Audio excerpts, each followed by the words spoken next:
Lurky McLurkerson. Thank you, Smurf. Appreciate it. Have you seen my new model? No, because you haven't gone live yet, my dude. We're live. Now? Oh my god, this is horrible. This is good. This is the fucking worst. Hello and welcome, everybody. Yeah, we're going a little bit off the rails tonight. Yeah, Sanguine thinks we're gonna do ASMR. I am gonna do ASMR. He's gonna do ASMR the whole time. Hot tub, time machine. I do not have the voice for ASMR. And I'll just be here puking because ASMR makes me want to vomit. I don't have the voice for it. I think that you do. You just gotta kind of lean into that voice. You just kind of gotta. I can't.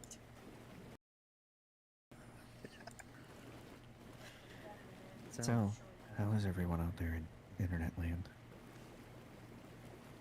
Yeah, that's right. I stole it. Took my joke. Shamelessly. How could you? How is everyone out there in internet land tonight? So good. Really nice. I Very hate this. I hate this. I love everything about this. I don't know what I sound like, but it's probably terrible. So, does anyone actually have a topic, or are we just gonna talk around ourselves in circles for like 3 hours? Jungle. Does it jungle? Is that Tack? Where's Tack at? We need to get him in here. He's our resident jungler. He's probably streaming. Let me look. It's a Friday night. It's a Saturday night. It's a Saturday night. Nothing may go wrong. Is that Base Hunter? Yes, it is. Yes, it is. It very much is Base Hunter. And God, I he is forgot not- about that. He's not online right now, actually. Huh. Mochi Mochi is. She's the one that we promised to play League with you. League with. Do we have a day set up for that, by the way? Not yet. No, she Our hasn't. She Mochi hasn't. Mochi collab? She hasn't responded yet. So not yet. I think it would be hilarious to get her in the hot tub. I don't think she does that kind of stuff. No, I mean, so here's the thing. Like, she wears a blanket. Oh yeah. And it would be funny. It'd be funny to have her in a blanket in the pool with us. Like, it doesn't have to be lewd. I know she's not a lewd streamer. She said as much. She's like, I don't really do the lewd thing. I was like, that's fine. You don't have to. You can be a stand-up citizen. Yeah. And not do the. I'm just gonna take my headphones off Not do for a the little sexy. bit. You don't like that? It's too much. I thought there was something that I am not a big ASMR fan. Okay, well, I'll stop doing it. I don't like the speaking in the ASMR videos. The ASMR I like is like when they cut sand That's gross. and when they squish things. There's a lot of bad noises in the world, and those are among them. Yeah, I can't do it. I don't do it very often. Anyway. Yes, Sanguine, when he puts on a bikini, has an interesting vampiric power where he just grows a massive set of tits. No. It's whenever I get touched by water. It's like Grandma One Half. Have you Oh, ever okay. seen Yeah. that? Have you ever seen that? The manga? Yeah. Where it's a dude, and his superpower is that when he gets touched by water, he turns into a chick. It's. Oh yeah, no, I fuck like so. There's some ASMR that's like really good, and there's other ASMR that's like lip smacking and shit, and fuck that. That's really gross. Not into mouth noises. No, I'm not into very many human noises at all, including Yeah. like other people talking. You're really into yourself talking. I am. I love the sound of my own voice. I'm a big me fan. You have a decent voice though, so it's okay. I mean, when I'm not actually like talking, when I'm trying to do this like really creepy ASMR voice, my voice sounds pretty Me good, either. but Hazy me either. I'm very nasally. So when I actually talk, I don't like it. nasally. Yeah. Have you ever listened to me talk? Yeah. I got that Like every day of my Midwest. fucking life. I got that good Midwest nasally.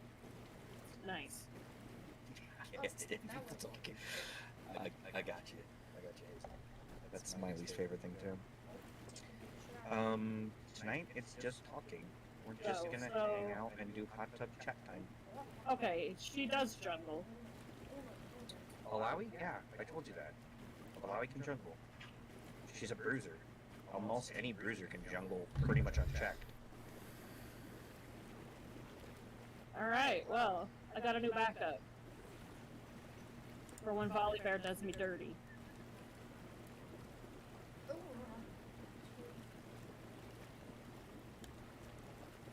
I guess. It doesn't really. Like there's better backups that are in meta. Oh yeah, definitely. But I have a cool skin for her. Okay. I'll just shut right the fuck up then.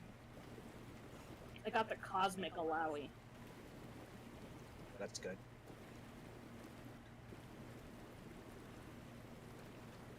Oh, 100%, Oh. Hazy. Yeah. Goes down for a collab.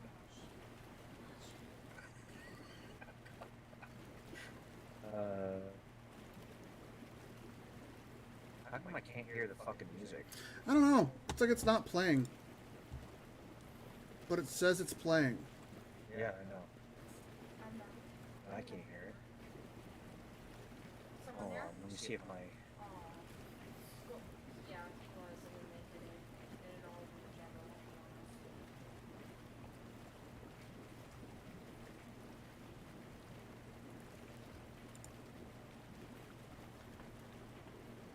So part of it was because I had my speakers set, and I don't know why it keeps doing this.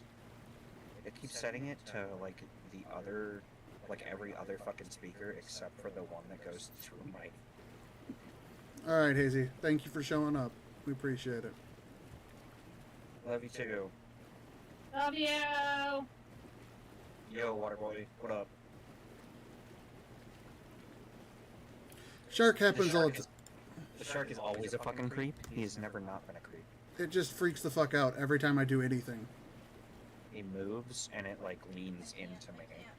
Oh, and it's always And him. it's always looking at my tits too. Yeah.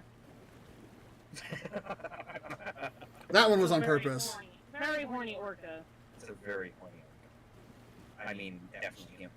Definitely human. Definitely a human. I'm not. I don't know what you guys are talking about. I'm not Lewd, a. lewd human. Yes. Oh, there he goes. He's leaning again, and he had his feet up. Is that like that would be the equivalent of your feet, right? Yeah, 100%. I don't know why I'm leaning, because I'm sitting straight in front of the damn Damn, computer. okay, Alawi, get it, girl. Alright. Damn, look at me go. Fuck yeah, bro. Okay. Cool. Sorry, I'm playing League of Legends. Very cool. Very nice. I just got 4 kills. Awesome. That doesn't surprise me because most low elo people cannot move up or down. They can't dodge her E for some reason. I also might be playing a bot game. Yeah, I'm playing a bot game. I could've- Whoopsie. But still, even for a bot game, 4 kills is pretty good for me. Yeah.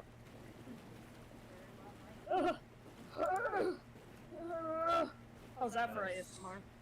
Seriously, I'm bummed out by the fact that there's not music right now. I can turn my voice thing on and turn music on. That one comes with music. The fucking music player is supposed to be playing music. It needs to work the way that it is designed to work.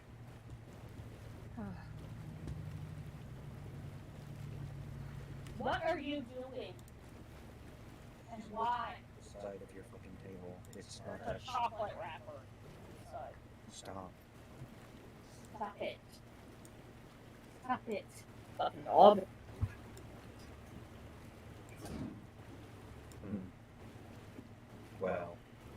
break hearts. I break spines.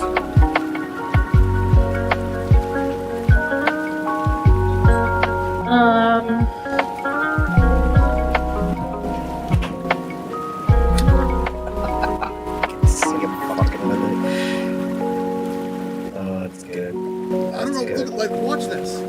Watch the fucking volumes just automatically move for some fucking reason. Huh. Oh no, Alawi, no! Don't die! Oh. Oh, I I do died. hear the... Get your nose out of there! Stop it!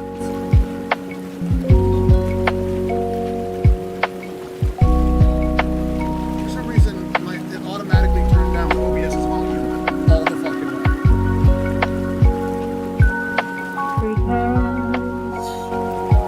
Well, there should be music now. Yeah, there is. I can hear it.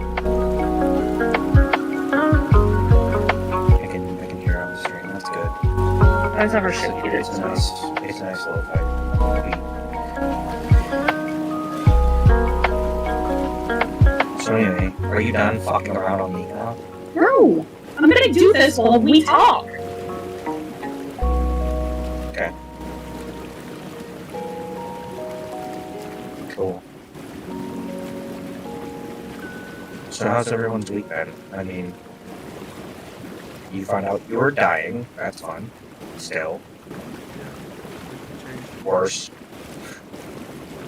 Possibly worse. Did you have anything fun happen? No, I've been with you all week. So, It's about me. like, you know everything that I've done. Which is nothing. I did a lot of sleeping. Slept a lot. But not at night. Mm-hmm. Yeah. And the schedule that we kind of put ourselves on was a little weird there for a while. Yeah.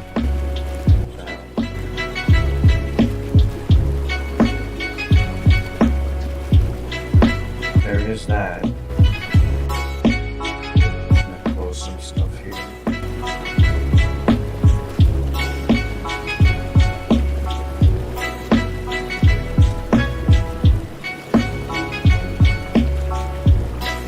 Now the music is almost too loud. Needs to go down just a little bit.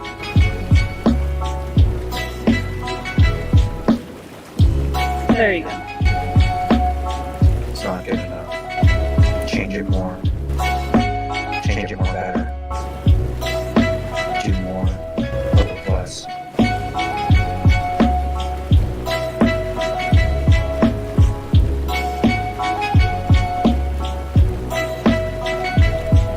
Yeah. Yo.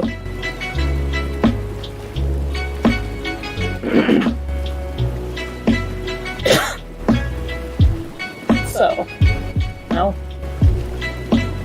This one. What?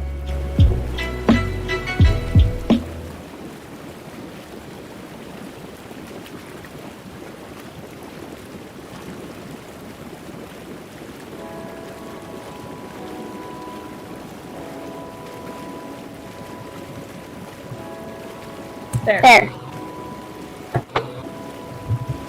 Alright. My voice sounds different.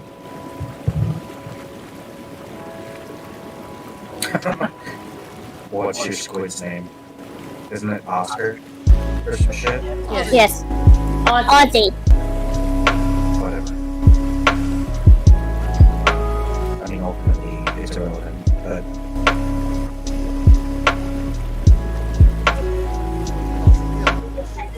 Ozzy. The octopus.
fucking short.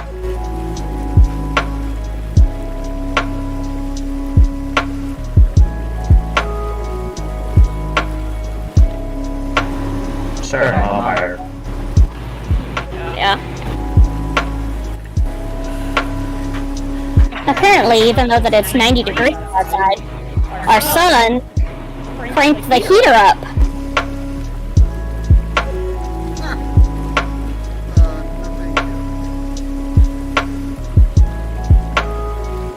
I don't like this.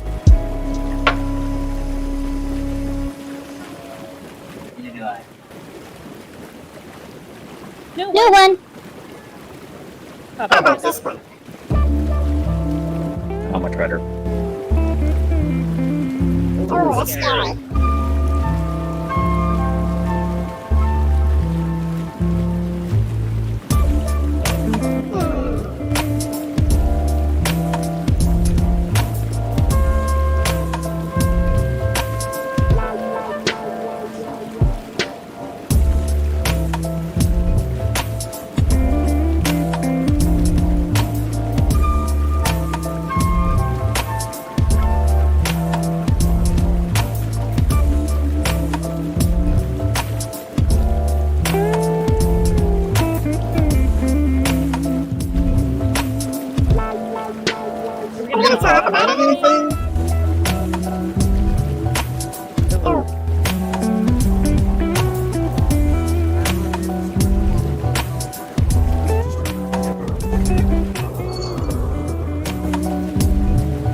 That's what I do every fucking time. Why has my voice changed? Because it's taking a while on that. No. Turn it off. That's what I do every time.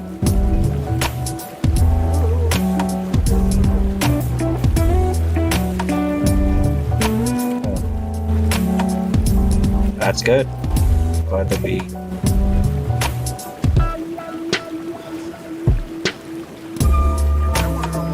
Change it back to full.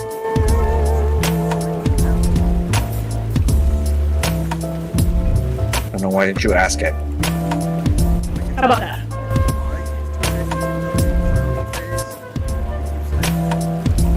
That's better.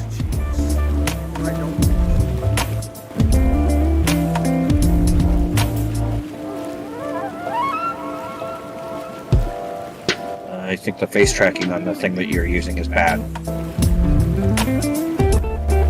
I don't know what program you're using. Alright. Ah.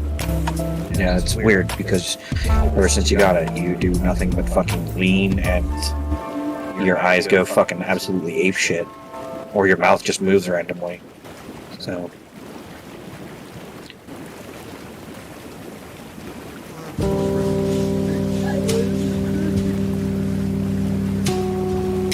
Okay.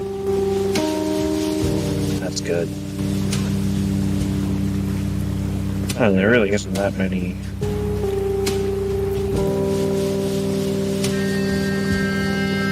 Huh.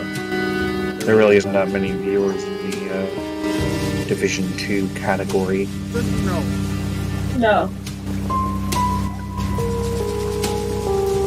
Well, there's not that many streamers, it looks like, either for it, though. So maybe it's just like one that's fallen out of popularity, I guess. It's old. It's not that old.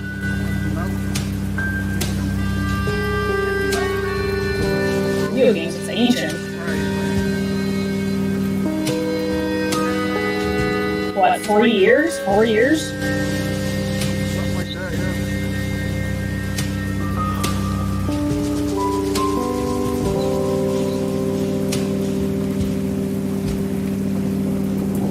I don't know, like, Look at Elden Ring, it had massively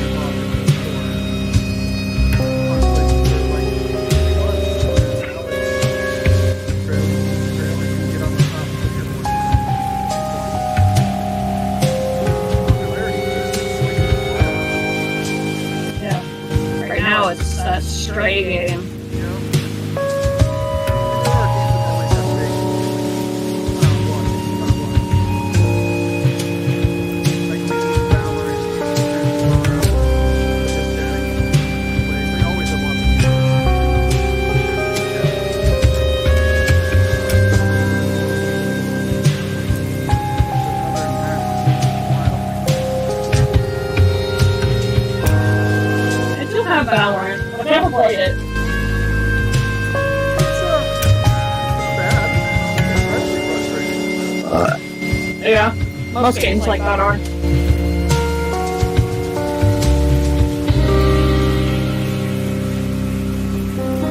I don't know. I'm just sure it's like CS:GO. Yeah, pretty much. With heroes.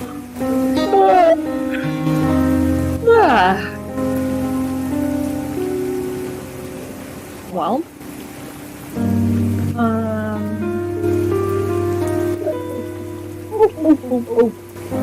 Let me know. I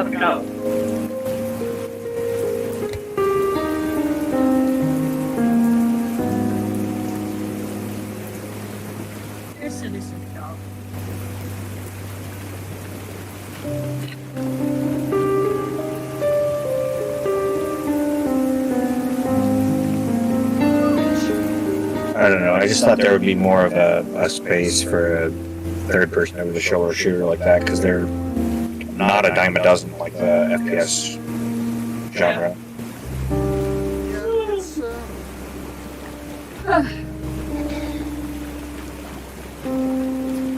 internet is interesting. They like toxic games, like Fortnite, League of Legends, Valorant, Overwatch.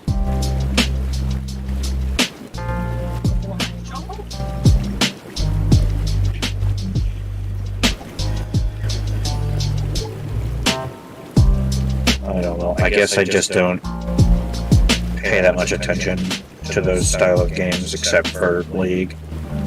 I mean, most of the games I play are either MMOs or are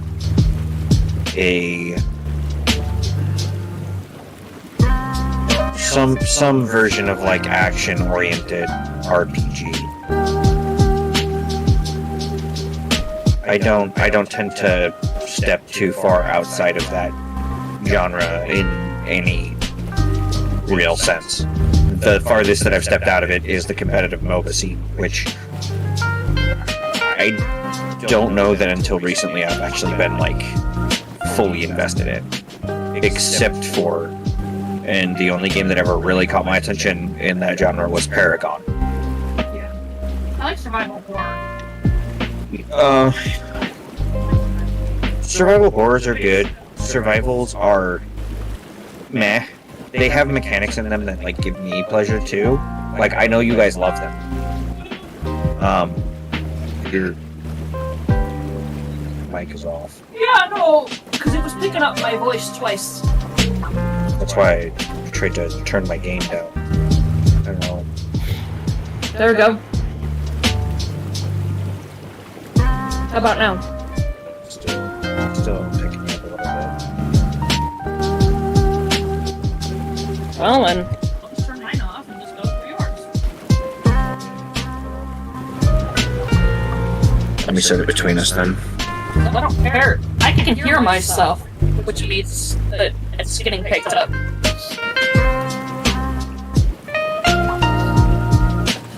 You left during champion selection? Oh. Whoops. Oh well. Sign out. I run away from my problems, like always. So, Now I can hear myself on this pride meeting. just for reference, like the highest performing categories on it's just chatting, right under $500,000. Then Grand Theft Auto a quarter, then Minecraft 200K, Valorant 144, League at 131, Fortnite at 101. Well, so what I was getting at was that I don't feel like it's old enough and bad enough unless there's something wrong with the game that we haven't encountered yet for it to drop to a viewership that I guess I expected to be slightly higher than it is. Well, the thing is it fun to watch? Was it ever really popular enough to sustain? I think fun to watch is based on whoever you have also like entertaining you as well. What in the fuck is your whale doing? He's sniffing your butt. I swear to God, you are the Joe Biden of pool parties. You are sniffing me. It's not great. It's not a good look. No, I don't like it. Stop leaning. Oh my god. Is there a way to limit its motion? Probably. Tracking? And he just hasn't figured it out yet. That's why he's flopping back and forth like a wiener in the wind.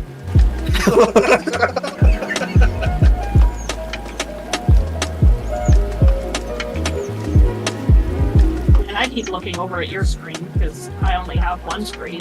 So I have to look over at you to see the chats. So my character is always turned sideways. Turning the buttons. See it. Is that a little better? Yeah, I'm still gonna be turned sideways the whole time. Yeah, I don't know. I guess I don't know what I expected, but I guess I just didn't expect it to be that low when I went to look just now. There we go. It shouldn't tilt anymore. Alright, no more curvy back-smelling shark. That's good. Yeah. I really was not a fan of you invading my personal space bubble to slap me on the ass to tell me good game. Yeah, not a fan. See, so my You're- point is, Stop it! if you go through all of the top games, there's not Stop. a single I'm not even talking, so third-person game. well, I wasn't even talking like the top. Like, I'm not even talking the top numbers. I don't give a shit about the top numbers. Well, right, All I'm saying is I don't know what it was I expected, but I just guess I thought it would be higher than what it is. That's fair. Which is not a bad thing. Like, there's plenty of different genres, and the few hundred people that probably watch that on a regular basis actually get some enjoyment out of watching it. Or, like, learning new, like, things about the game, and rather than come up with the known quantity themselves, just... or, like, watches somebody else do it, and then monkey see, monkey do. You know? And I think that's... the era of, like, streaming in general has taken, I think, a lot of the mystery out of some of the games that we could have, I guess, be or think about in a better light. Does that make sense? No, I don't understand. So like, there's this level of expectation that we get from the internet specifically that we didn't get before, that now kind of guides our knowledge of like what goes into actually making a game, and the allure or the magic that's behind that kind of gets lost in translation. Because back in the 90s when I was Are you saying there's too many spoilers on the internet? Like everything knows Sort what a of, game is? but there's also a lot of opinions about those games, and I feel like that kind of pollutes what we expect in certain games and takes away the for example, with like Elden Ring. Right now, if I wanted to go find something, I could just type it into Wiki, and boom, it'll bring it up and tell me where it is, where I can find it, who I need to fight to get it, and how many things I need to do before I can actually get to that place. Exactly. Word for word. And I can follow that guide. I can boot up Elden Ring right now, go find that one item that I really, really want, and just have it. Rather than having to go and actually fucking find it myself. So there's this level of like, it's been solved already, so I don't have to work at it, that takes the magic of actually finding it away. I don't like surprises. I love spoilers. Oh, and I'm not saying that, like, what I'm saying is I think that it's ruined what we think of games. We now have a harsher expectation on games because they're so solved. I'm not saying that solving them is a bad thing, because, like, I had my Prima strategy guides. I had my, you know, game informers that would give me little hints and tips about certain levels and tricks and shit. Like, I remember buying Nintendo Powers. But I didn't have video games until I was in my 20s, so and that's what I'm saying. Like, there was this magic that we captured, right? Like, and that's what I'm getting at. Is I feel like because the internet and because games are so mainstreamed now, I think it loses some of its luster that it used to have. And I think that's why gamers like me get jaded and say things like, oh, I remember back when games were good, when we had nothing but EverQuest and Ragnarok, and all we could do was, you know, have a 8-bit fucking pixel running across the screen, and those were the good old days, and we shake our fucking cane at the neighbor kid that's walking on our lawn and shit, and like...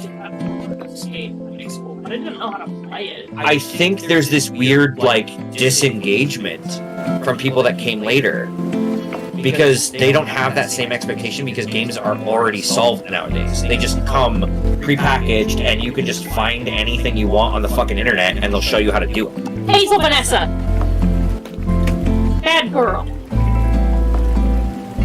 Hazel Vanessa is her mom. But, Crap. like, I think that there is a certain number of those people that come off as, like, elitists, right? Like, they say things that sound like, back in my day, games were harder, you don't know what the fuck that means. And what they're really trying to say is, games captured something with us before. There was this mystery to them that we had to figure out. And the only way that you knew about that secret was if you found it, or if your neighbor down the street had the same fucking game and was playing it at the same time as you and managed to find it. And you don't have that anymore. There's at least not as prominent as somebody from that general era would think it should be. And now it's just like, oh, it's impersonal. I just go and type it into YouTube and I can just find whatever the fuck I want. I don't have to talk to Jimmy down the street. He's not my friend anymore. I don't give a fuck about him. Like, when I can just go to the internet and find whatever the fuck it is I want to find. And then get a strategy on how to beat that boss. You know? And it sounds elitist to say it, but I feel like they're... Well, but it's not like I'm saying you can't enjoy today's games. In fact, I do enjoy some of today's games. But the way that it's changed, the magic that's no longer there, the thing that used to drive me to want to play a game, the luster, the adventure, it's all a known quantity now. That's like, it's kind of like saying, there are some good big name beers out there, but I prefer a microbrew that tastes like a sweaty sock. Kind of what it sounds like to me. But it's not... It's beer at least, you know, the ones.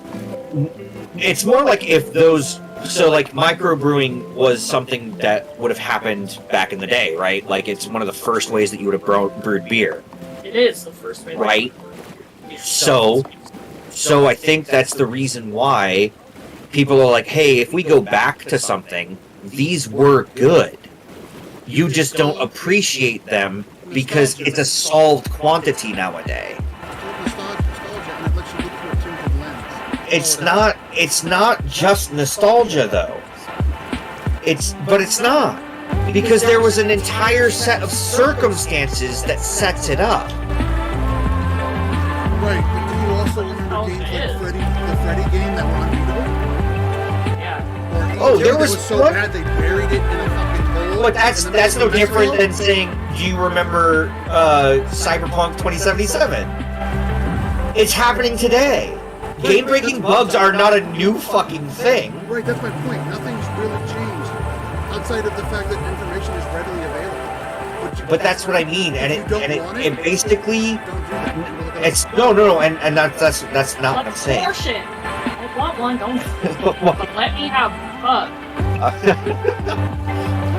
Go off, sis. And Jesus Christ, that's. I mean, like, I can see where the argument makes sense. Right? I do get it. I get you would like it to be a little more mysterious too. And most of the time, what I do is I played Elden Ring blind. I didn't watch anybody play it. No, 100%. Until way after I had already played my first playthrough, and then I was like, well, now I want to find everything. And I know everyone on the internet knows where everything is. I found as much as I could, right? Like, I went through the first part of the game, I explored every fucking cave, I beat every fucking boss that I could find, and completed the game to what I felt like was the closest 100% I could do by myself, right? And that's fair. Like, and that's, in my opinion, that's the way you should play.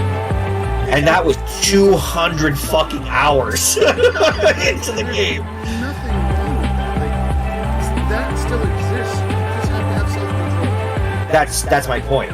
And I think that's what a lot of, like, quote-unquote gamer elitists try to say, but they don't project it well. It comes out like them shaking their fist saying, oh, these new confounded games, they don't know what hard is. I remember back when Freddy was unkillable and you couldn't beat the Nightmare on Elm Street game. Ugh. You know, like, that's the sort of guy that I envision.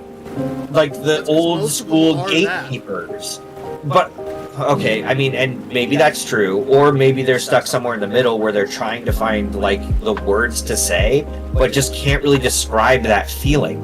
Because it's something that unless you've fucking experienced it, like, it's like trying to explain imagination.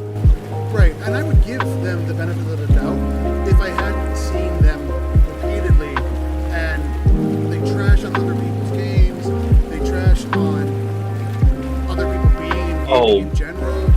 Like, well, I think that's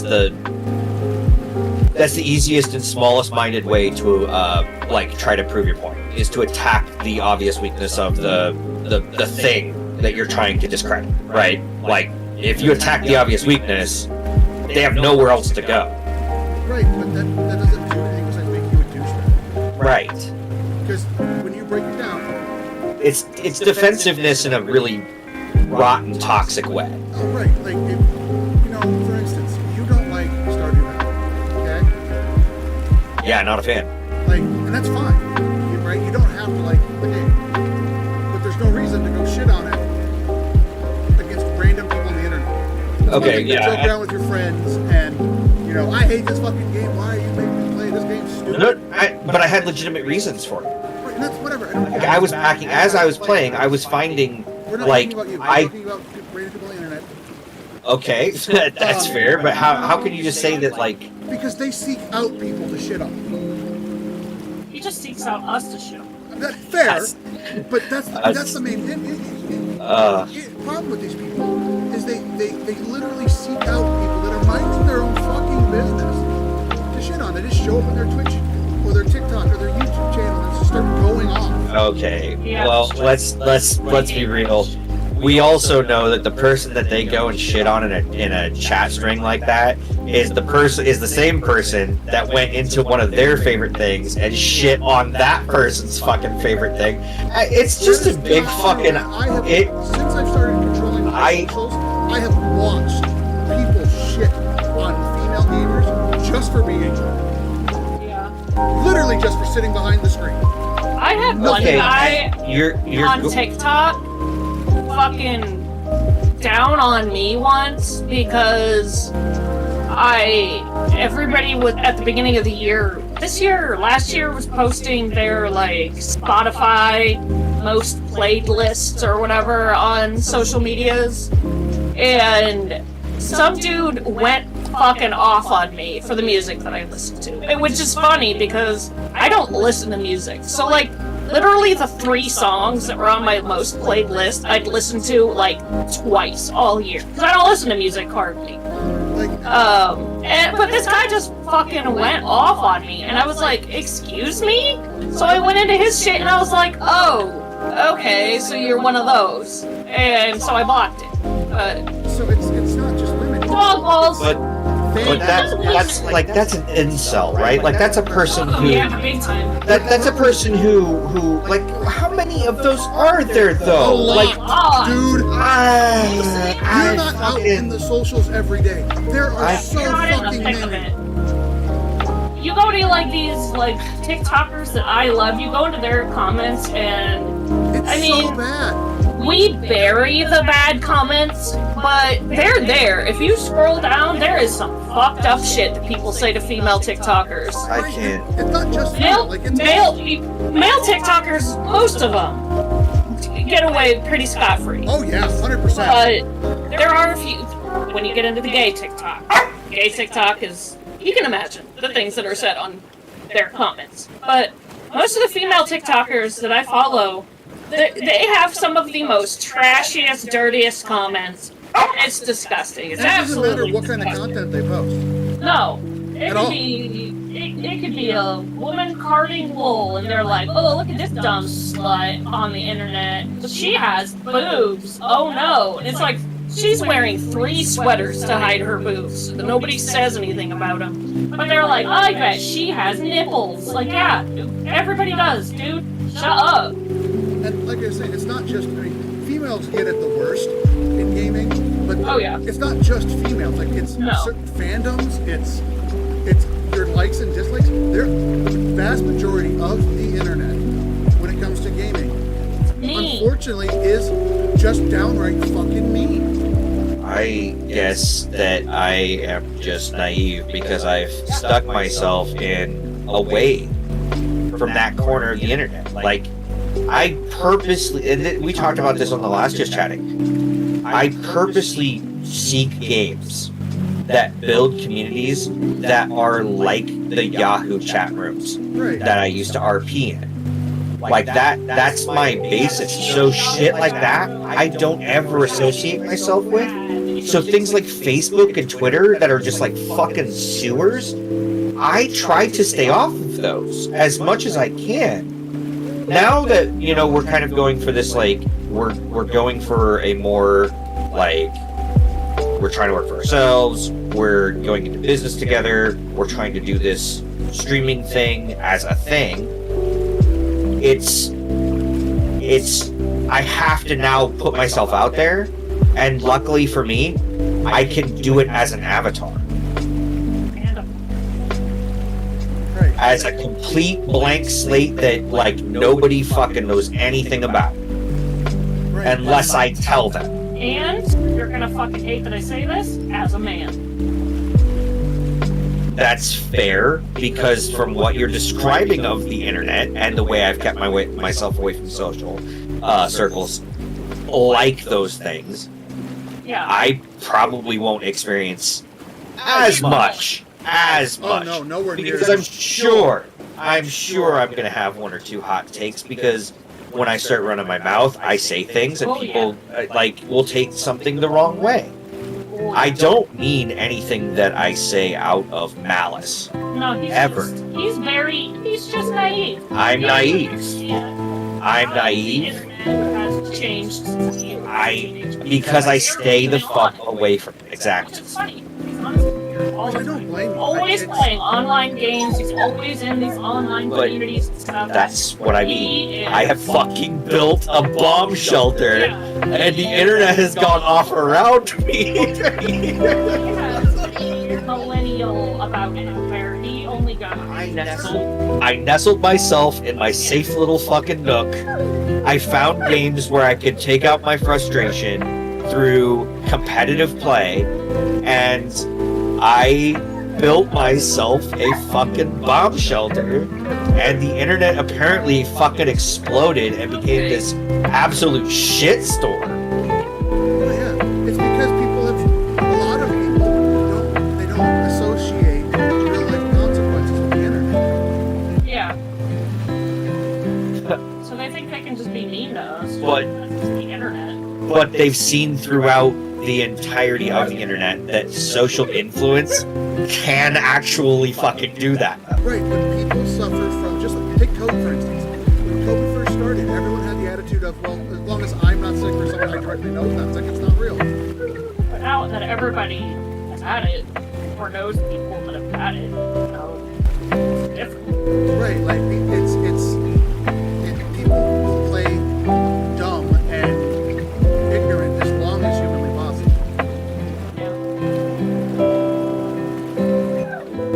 I I guess, like I said, I You've been just very lucky. I just fucking buried myself in places where I didn't have to, I guess, deal with any of that shit. Yeah. Like Someday most soon, of the games. We'll do a react stream where I'll just pull up the Twitter feeds that I go through on a daily basis, and we'll show you Yeah. just how bad it does get.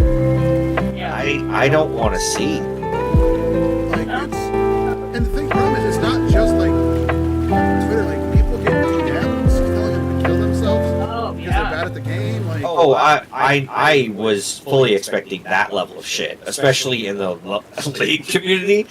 Dude, the league community is one of the hardest communities on itself when it comes to content. And what I mean by that is they...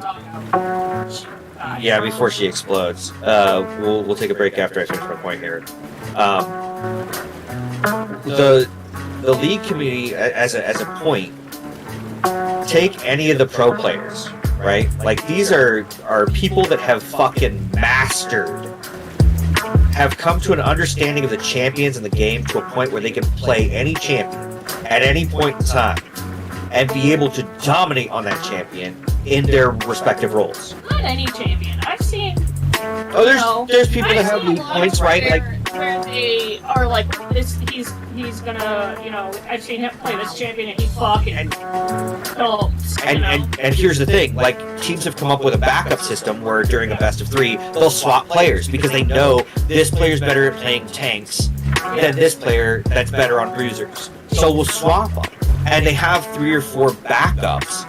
It's like watching fucking football. Yeah. I mean, it really is.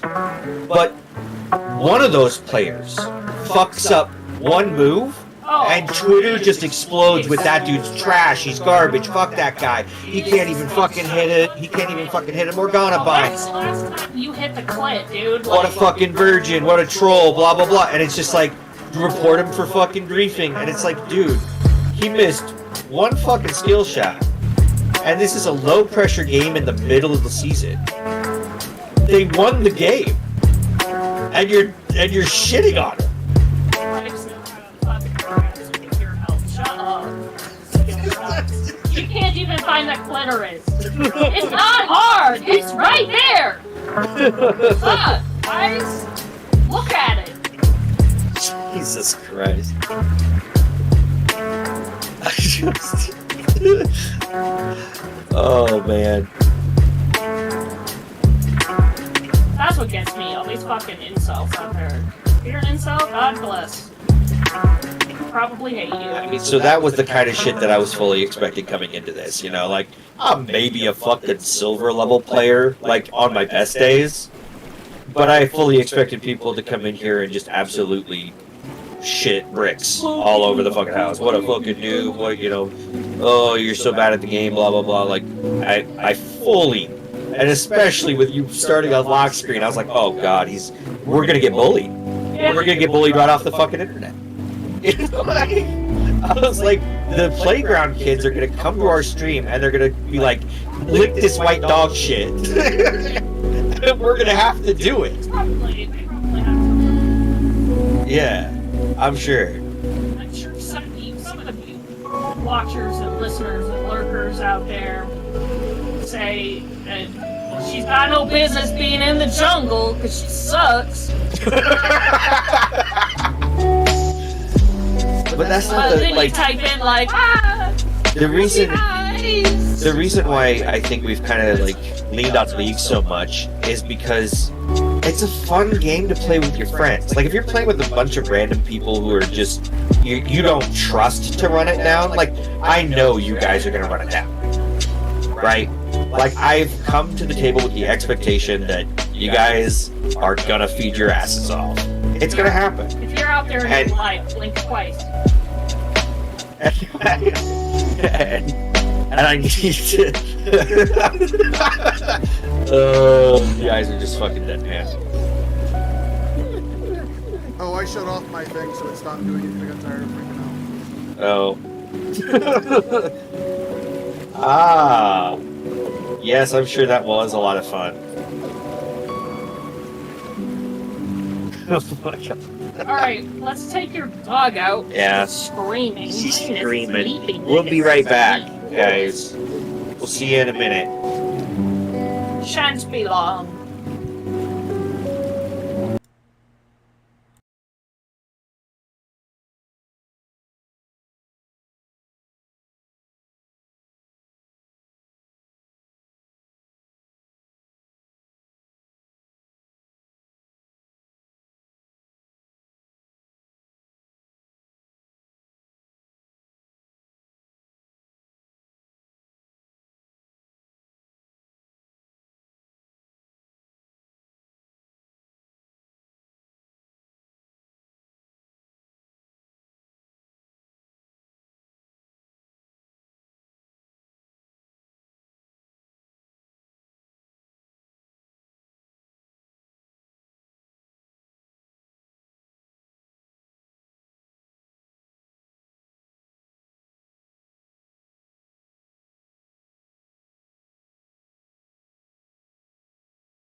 Oh, sorry about that.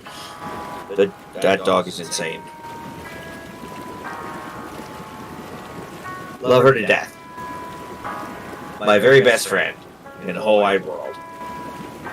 And she will take 20 minutes to take a piss. Just to stay out there sniffing around. I swear to God. That dog is just an absolute pain in the ass sometimes. And I'm just like, why are you my best friend? Like, why? Because you're a massive pain. Yeah, but I mean, like, I guess by that end, like, I think it's just because I like difficult women. I think it's just because I like difficult women. I like women that have to make it hard, I guess. I learned something about myself today. Oh boy. What an incredible pain in the ass. Now where were we? The deconstruction of the complete facade that corporate America is trying to fleece over our eyes. No, actually, I don't think we were talking about that. I'm pretty sure we were talking about incels. Oh, right. I know it had something to do with that. Are you saying that corporate America pays the incels? It's very wink, wink, nudge, nudge. If you know what I'm saying. Sure. Yep. You'll be debriefed on it after the stream. What are we being briefed on? Boxers or briefs. Oh. Both. Boxer briefs. Damn. Neither. Free ballers. I mean, that's what I prefer. But I have to do it. I prefer a boxer. Oh boy. Boy, howdy. Merry Christmas. What? It's just funny to me. What we're doing right now. Talking about our underwear or lack thereof? Yeah. It's just streaming at the internet where they can do whatever the fuck they want with it. I also haven't shaved my legs in like 6 months, so. Me neither. It's been a solid. You're not expected to. You're not expected to either. Not by me. I don't care. Is that better?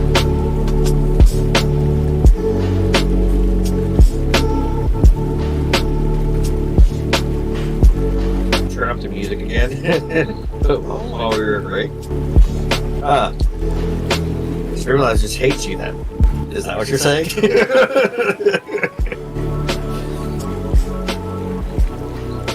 Anyone who's a streamer out there can confirm or deny that Streamlabs actually does, in fact, hate our definitely human friend. Yep.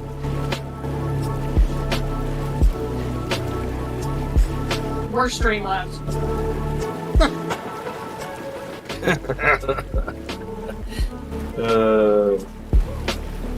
Well, I And just yet- turned on the music again. I hope that helps. People on social media seem to enjoy him. Yeah. Blows my mind. Weird. He says something. He Almost says like I'm something. not a terrible person. Yeah. He says something dumb about how Pickle walked into a bar or some shit, and then says some stupid fucking dad joke about pickles, and then the internet's like, ha ha, oh, look at him, just being a little guy, and I'm like, stop, fucking don't.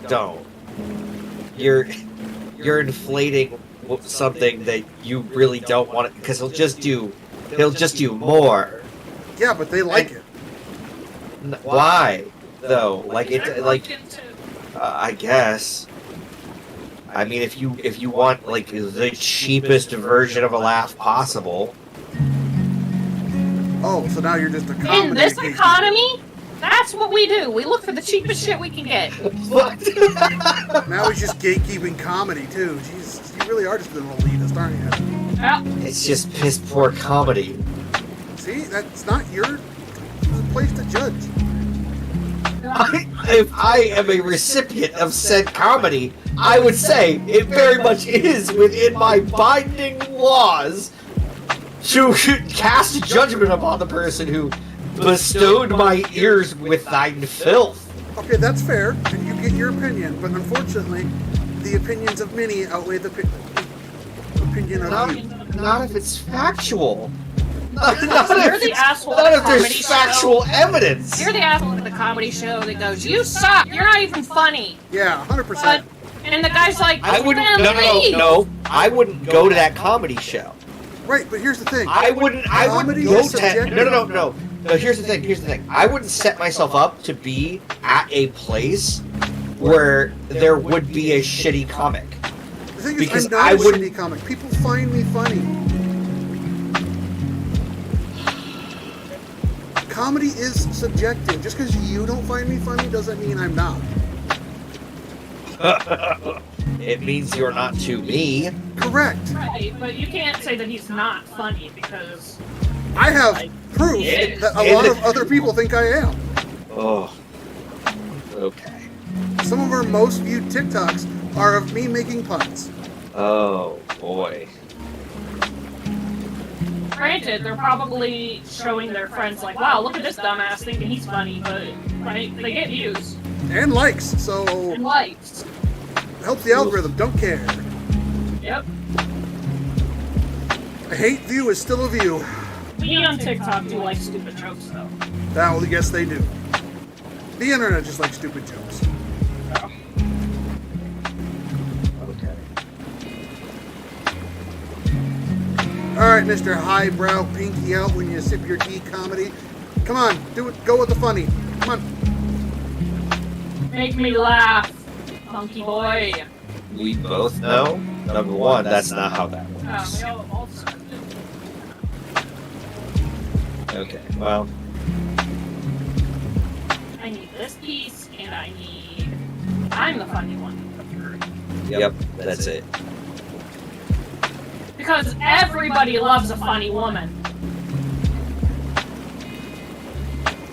I think we just had a conversation about how women on the internet get treated, and it wasn't with love. Yeah. That's another thing, like, that you see on, like, female comics a lot, that are like, women aren't even funny, why are you doing jokes? I just don't understand why having boobs and a vagina has to make you not good at things and or not funny. I've seen plenty of female comics that have made me die laughing. Yeah. Jenny Garofalo, Liza Schlesinger. Don't get me wrong. They're bad female comics, just like there's bad male comics.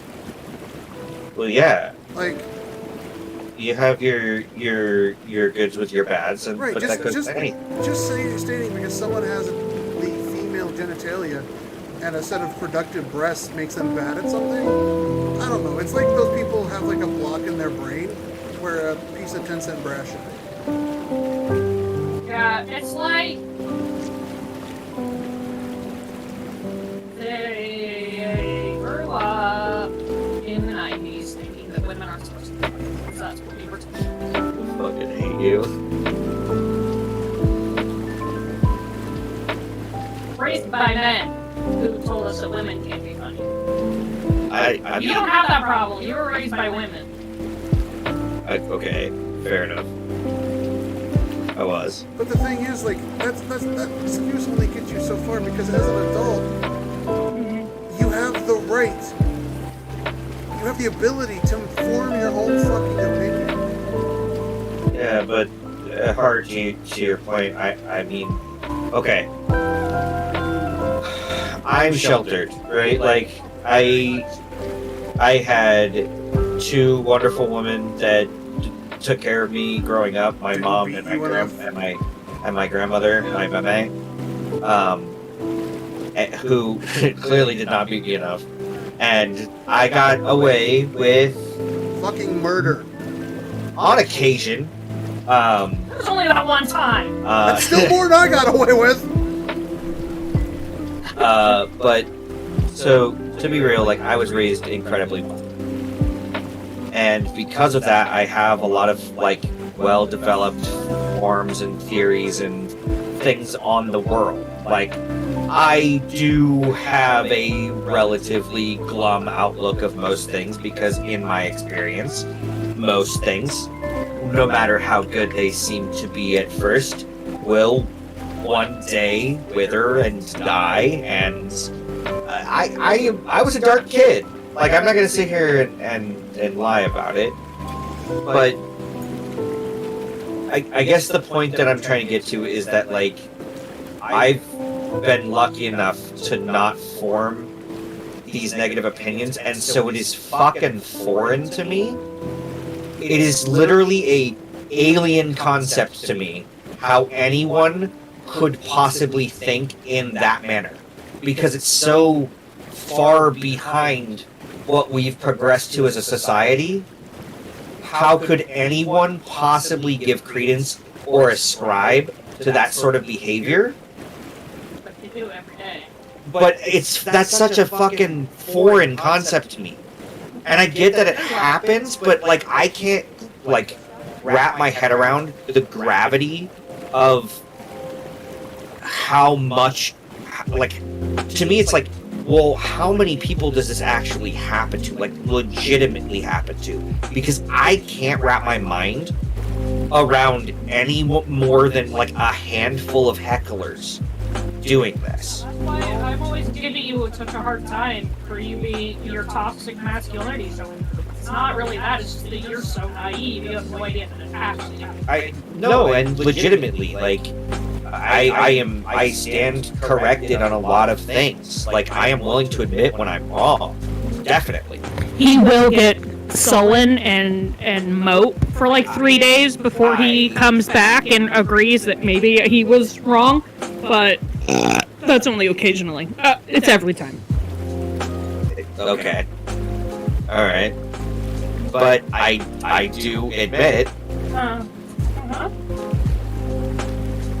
I have learned from my past mistakes as a human being, and I've evolved to try to change that behavior. Yeah. And you have. No matter how long it takes, I still eventually do give in and relent that I am wrong about something. But I'm a human being.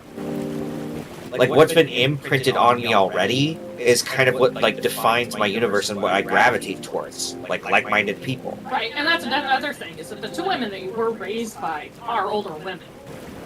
Your mom was an older mom, and your grandmother was therefore an older grandmother. So a lot of the stuff, even the like forward female thinking stuff that you had, is outdated and whatnot. Because I was raised by younger women. And I was raised by a pack of wolves. What? Basically, you were raised by a bunch of abusive apes. I mean, yeah. It is what it is. That's my superpower, calling people out. It super is. It's really good at it. It does ground me because like it'll put me in my place. Usually when she calls me out, I stop and I think about what I just did. And then you And then I'm bitch like, about being okay. called out for like a good 40 minutes.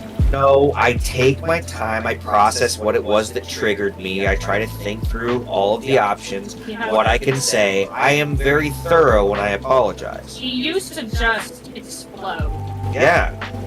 And Not in like a violent, bad way, but he would. No, that's not true. I would throw a I temper would tantrum. never. That's not what I meant. You don't understand. You're too emotional. Ooh.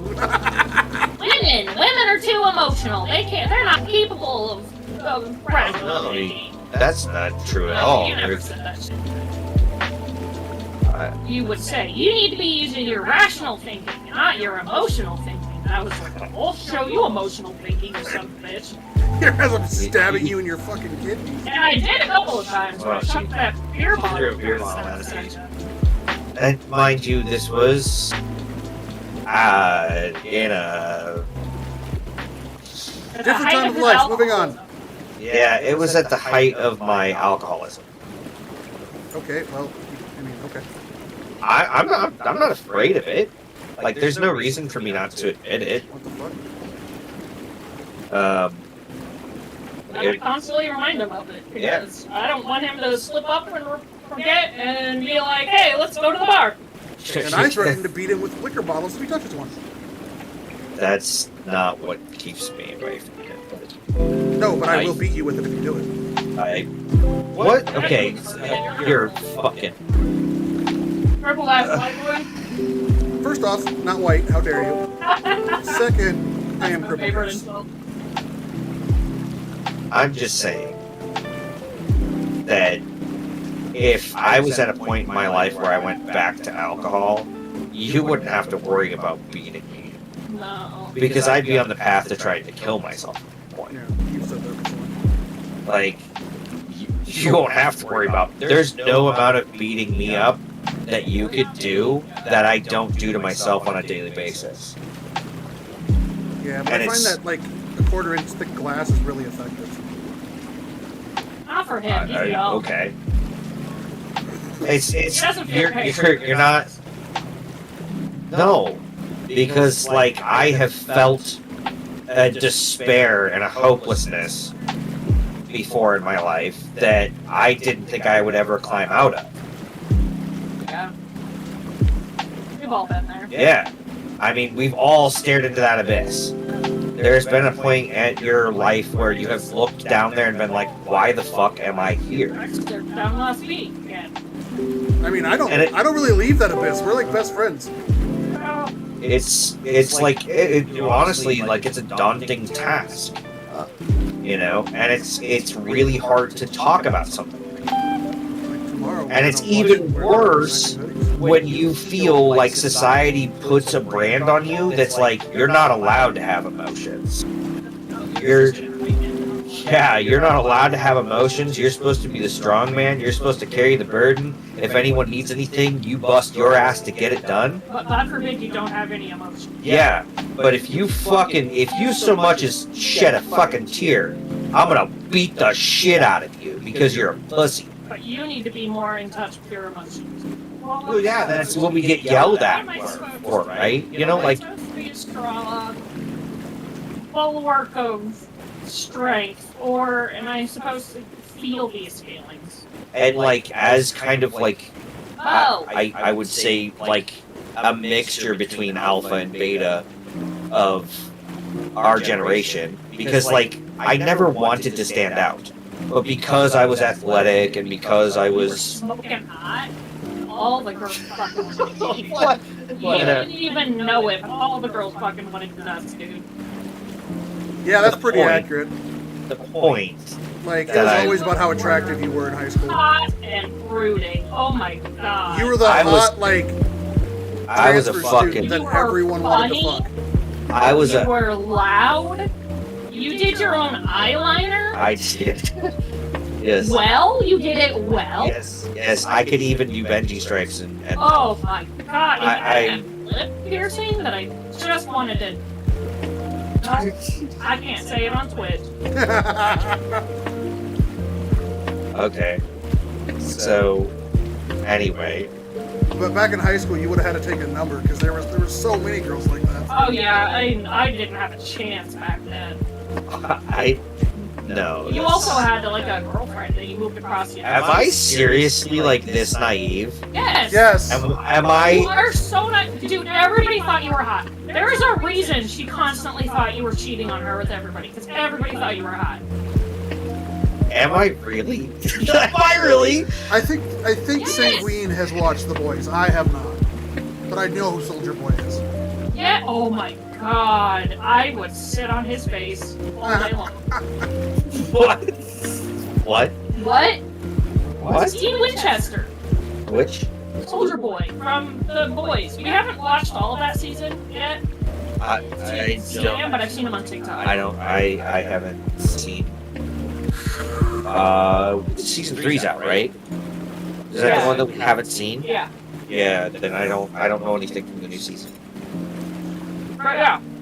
I I actually was looking for something to bench because I'm running out of anime slowly. I have gone through everything from Mishoka Tensei to. Have you watched the one where they play water polo with their boobs?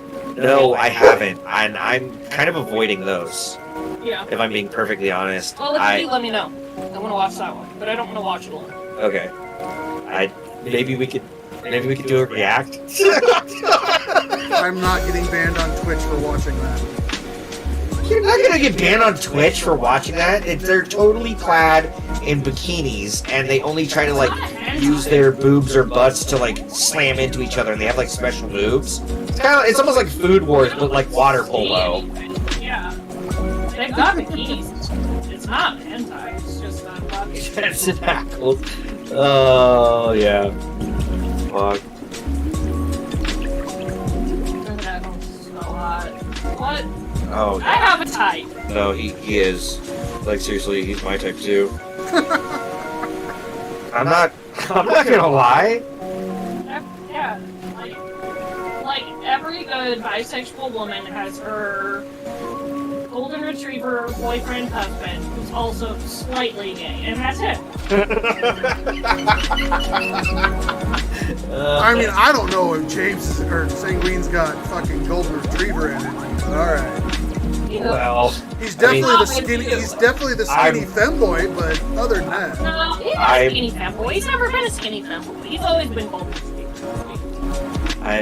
I think I would be like kind of a lethargic but like obedient retriever. At this point, yeah.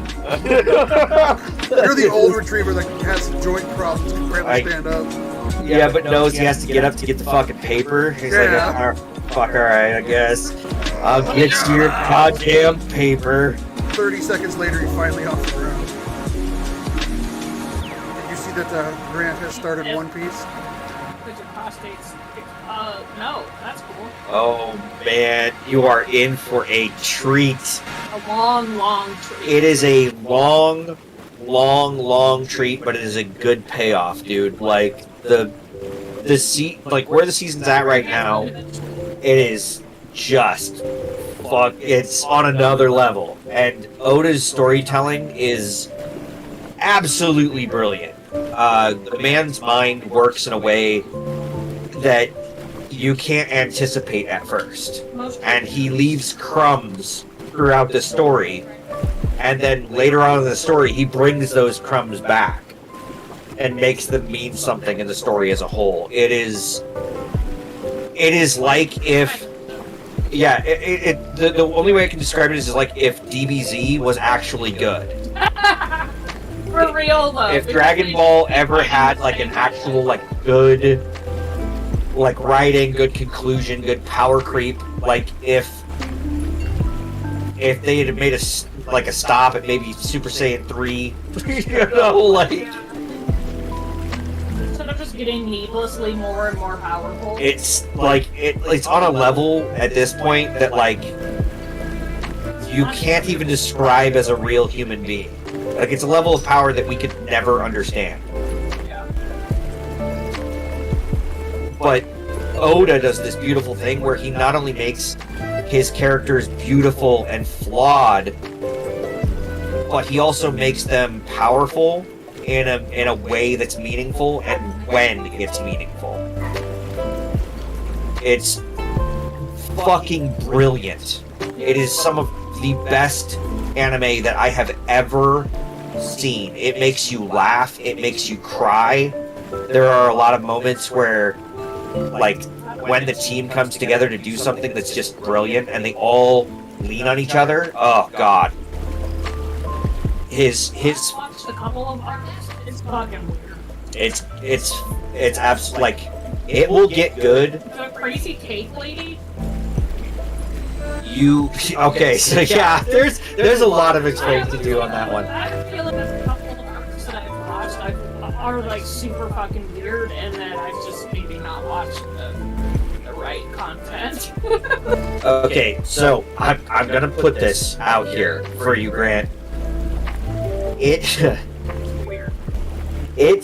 is a ride from about episode 1 to about episode 160. I'm not gonna lie to you. Oh yeah, just give it a good old 160 episodes. It'll get good, no problem. I'm telling you though, it is so worth the investment, and here's why. By episode 160, you meet some of the core people that are going to be in Luffy's crew, and the way that Oda story tells, the bond that you begin to build with the characters and that the characters begin to build with themselves is the best thing that you'll have felt in an anime in ever. It'll make it tingle in all the good ways. Yeah. And then once you get to Alabasta, Oh, it's some of the best writing that I've ever seen done in an anime. Maybe my tingle's just broken. that's too. I don't like the animation style very much.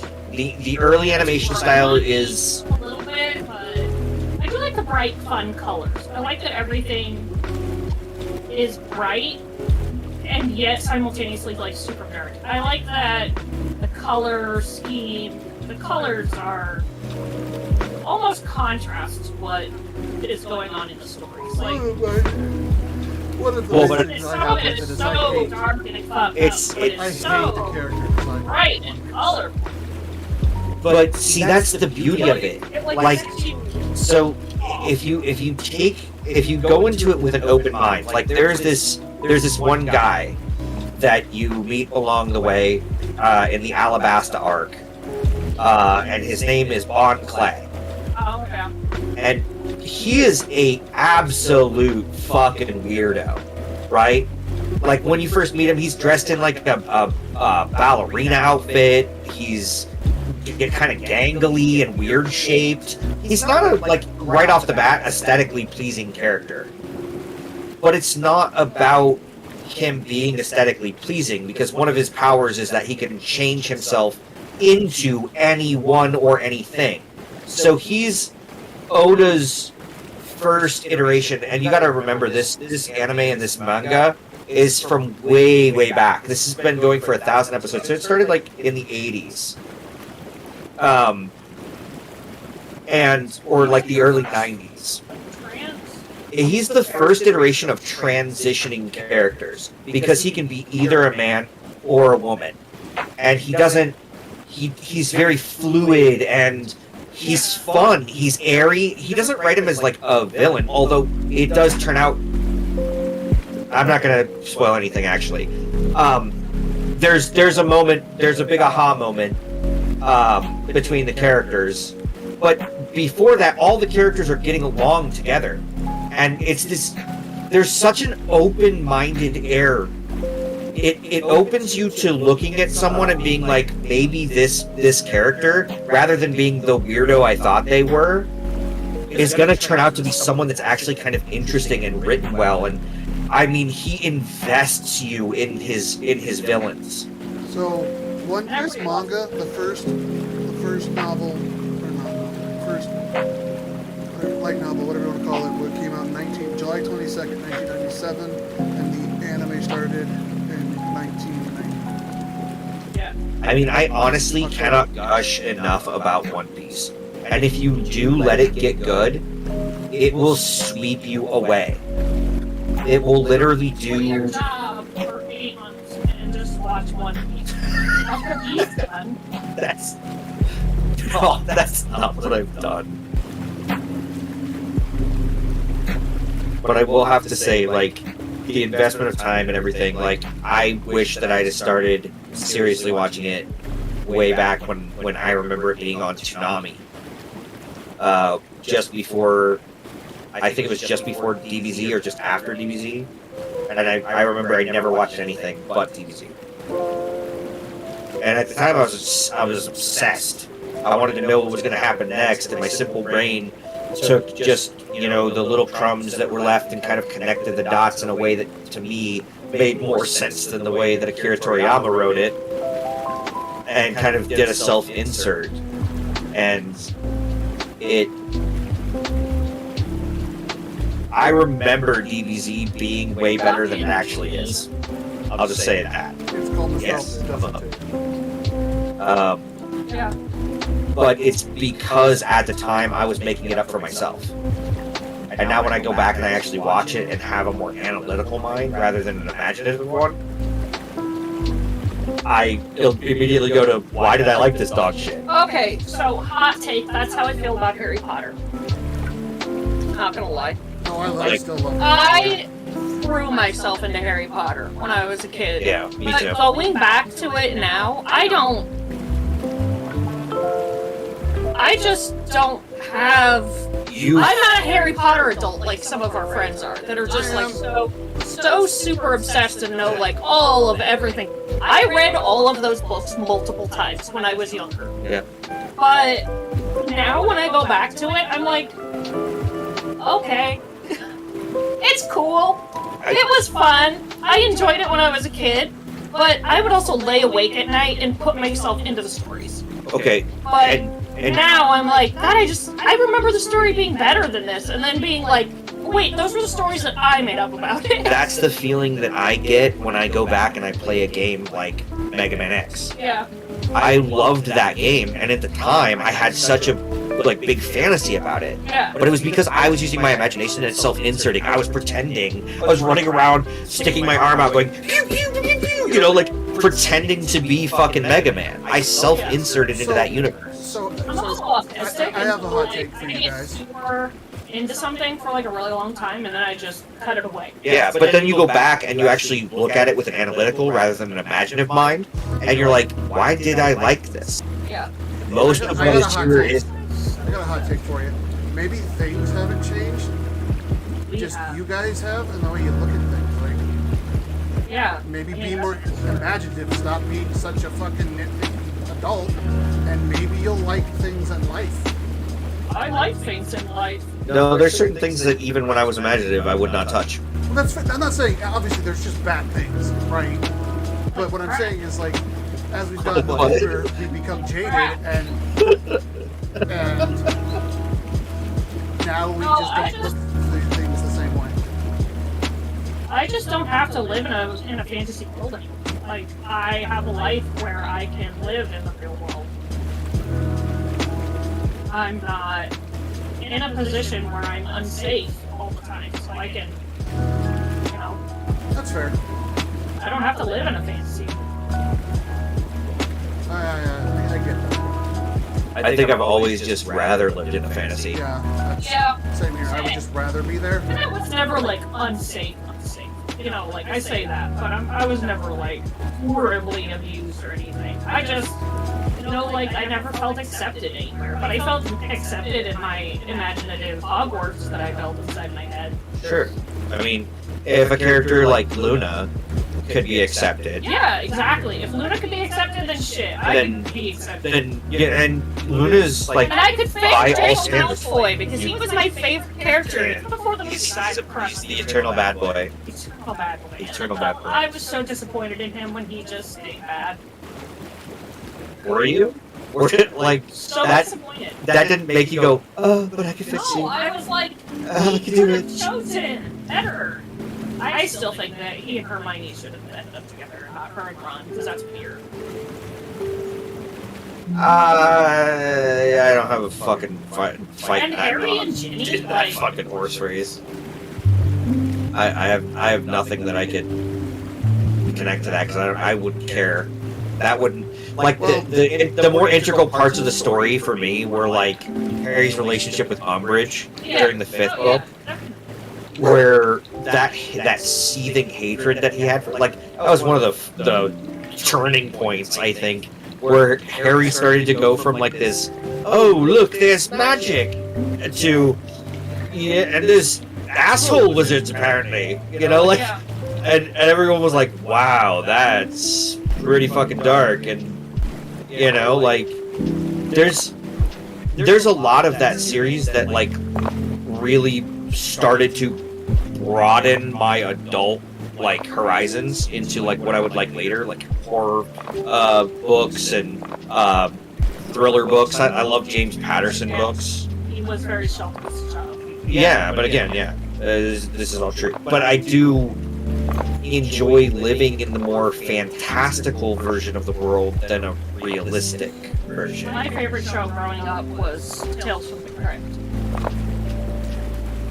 Yeah, Tales from the Crypt was pretty good, actually.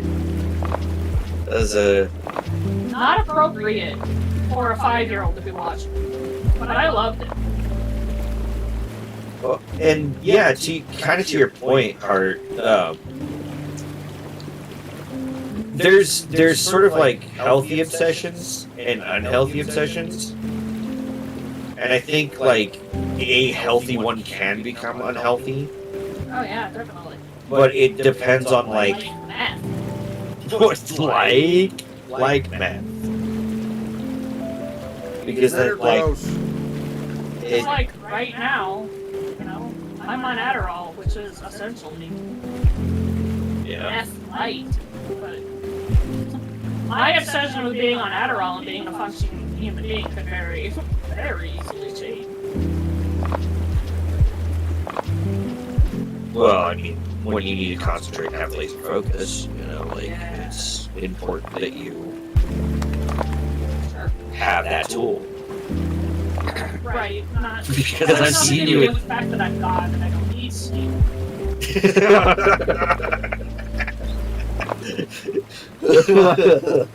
Call your therapists. Who needs therapy when you can just make a new V2 model? I do, on the reg. I got a question. What? Does each character have a name, or is this just you doing your Oh, spell? nothing has a name. Nothing is permanent in life. I do not name things. After you killed Jacob, I gave up. Oh man! So you're blaming characters me for your Dungeons and Dragons emotional trauma? I mean, yeah, you do tend to kill all characters. Hold on, hold the fucking phone now. I have only in You only my killed off one character. Two. give 3, me one of those. 4. Shit. It's literally right in front of you. God damn. Okay. 4? Is it 4? Okay, alright. Well, hold on. Wait. So, Cyrus's character. Then, Gilladell. Yeah. Yeah, he died, didn't he? Yeah. And then I brought him back with the deal for the, and then... Gilladell doesn't count. That was a weird thing. It still counts, because the dragon. Yeah, but he got brought back right away. That doesn't count. I would say... I'm only counting permadeaths. it stands to reason that would count. No, because he technically did die. He came back, did die. Echo? He got that too, because he made me roll for healing. Echo? He wanted to die. Still counts. It doesn't count if you and the player write their death. So I it sounds did! like She killed Gilladell! Yeah, sure. so it sounds like you're talking about one specific campaign. Yes. I can think of a few other campaigns. Look. Those were not player characters. Yeah. And as a Except for one. she killed plenty of NPCs. Plenty of our NPCs too, but they're just NPCs. They're like cats. They die and you get a new one. Oh my god. How callous. I worked hard on those NPCs. I know, and we like some of them. I know. We like some of them. Well, I mean, Some of them so... are very unlikable. So, And that's very sometimes... true. Well, the whole point of the game isn't to just let the players do whatever the fuck they want. It's to... It was a whole thing. Yeah, it was a whole thing. It's to put a social barrier or a physical barrier in front of them and say, how are you going to deal with this? Because not everything in life is just, oh yeah, you guys are heroes. You just go around in it. Yeah, look it. You can go in. You're a hero, right? No, Did we ask like for your somebody's gonna be like, can I lessons see in some life, fucking Daddy ID? Huh? Do we ask for your lessons in life, Daddy Yeah, DM? that's why we play the game. That's the whole point. I know. I'm just being like, if I don't create that social construct, or that social barrier, or that physical barrier where you have to have conflict, then the whole point of the game is lost in nothingness. It just becomes a military simulator at that point. You just go kill things. Well, no, it's just a walking simulator. You just go from point A to point B. You never get challenged. You don't kill anything. You save the princess, you walk her back home, and that's it. That's the whole game. So Good job, guys. I'll meet you next week. So Like- Mario without the enemies. If there's no other path, and you just walk straight there and walk straight back, well, no, because even in the Mario games, right, like, there's a story there. Goombas are trying to stop him. There's fucking fire plants and shit. Like, I think we all sat in shock for like 5 minutes when that happened. Yeah. We all just kind of looked at each other like, wow, that got real out of hand real fast. Like, Galadel had to leave the room. Yeah. It got rough real fast. So, like,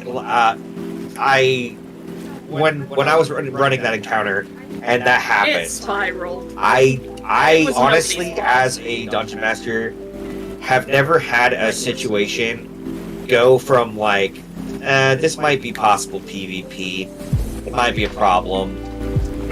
Nah, I don't think it is. I think it'll be all right. To They're best friends. it'll be okay, fine. Oh. that's a strange move.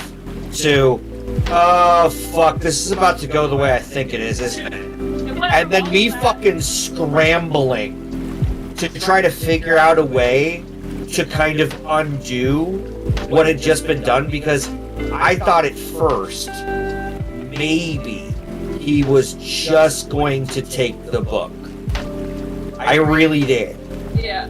I thought for a moment, I'm like, okay, it's fine. It'll give them something to do in the meantime. It'll give him a reason to write his character off. Yeah. It'll be fun.